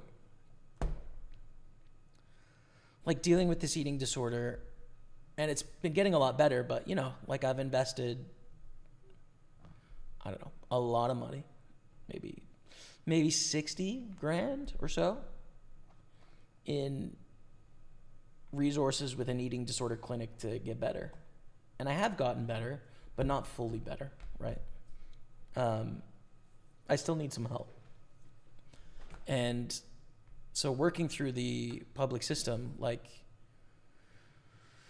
you know, it's been years trying to get sort of the right facility and to have a doctor that sort of takes on my case and understands where I'm at and what I'm struggling with, because it's relatively obscure, you know? And so to have like a hang up like that sets you back like months. And then also to have like a secretary that like doesn't believe me when it's like, yo, like, trust me, I promise, you know, like something went wrong, but it's just, you know, it's like the definition of slipping through the cracks is like what happened there, right? And thank goodness I have like a bunch of support and money that can like pay for this stuff. And then also I have like the skills to advocate for myself and like call back and be like, I promise, and blah, blah, blah, and this and that and that and that, you know? Because it could have been a lot worse, you know? It could have just been till October. And I was pretty devastated, but I'm not depressed. If someone was struggling with what I'm struggling with and depressed, it could put them in a really bad place. So yeah. Anyways, hopefully take the next steps in August. But for now, I've got eggs. I've got pork. Basically, most of eating is like the main ingredients I'm avoiding right now. Like I don't eat in restaurants or at home is sesame, mustard, soy, all nuts, all seafood. Pretty much everything else is good.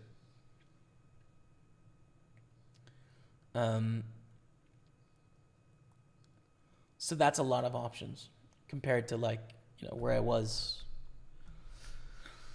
maybe 2.5 years ago. I was eating like 5 ingredients, right? To now wide variety of fruits and vegetables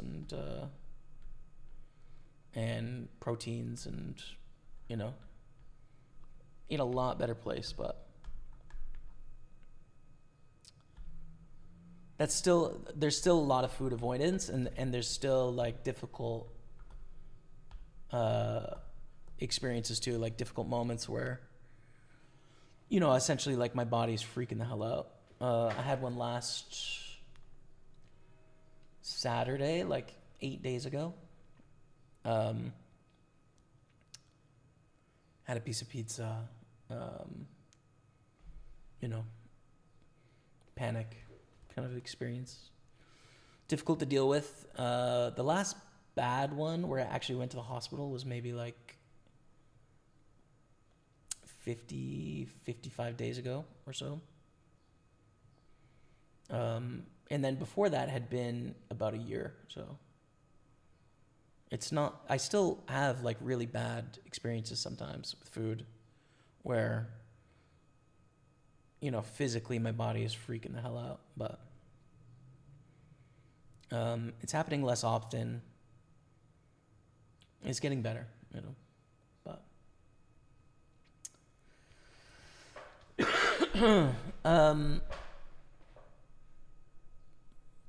what about the rumors in Trudeau and Katy Perry? Yeah, I mean, they went on some dates in Montreal, I guess. I saw that. Not to really open Pandora's box here, but is that the type of weight a byproduct of free healthcare?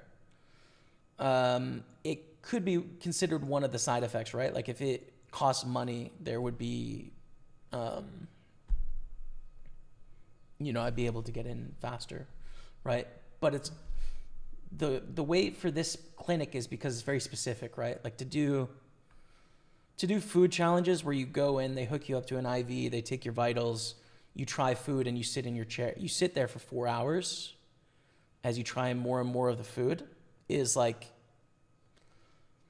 there's not a huge demand for this kind of work.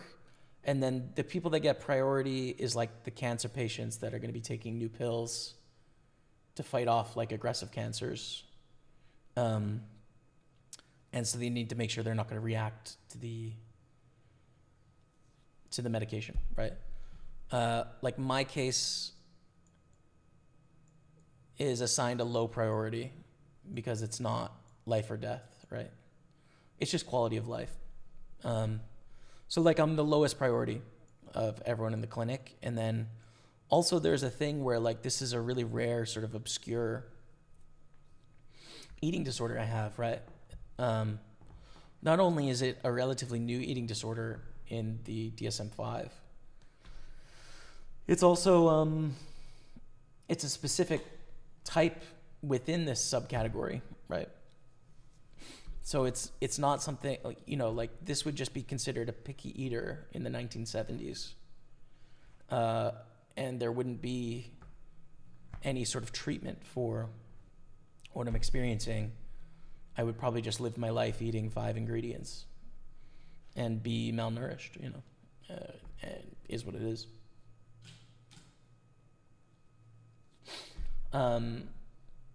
So you know, most people just don't really understand what I'm dealing with, you know, and that includes most doctors as well. They just don't, you know. There's an eating disorder clinic that understands what I'm dealing with because they specialize in eating disorders. You know, and they're all master's level / PhD people in relation to eating disorders. But like an allergist is used to dealing with like histamine stuff, not like an eating disorder. You know? So yeah, it's like there will be private allergist sort of people that you could go to test food, but the problem is there's a lot of snake oil salesmen. There's a lot of not reliable stuff in the space, essentially. So you kind of need hospital setting, you know, mainstream stuff.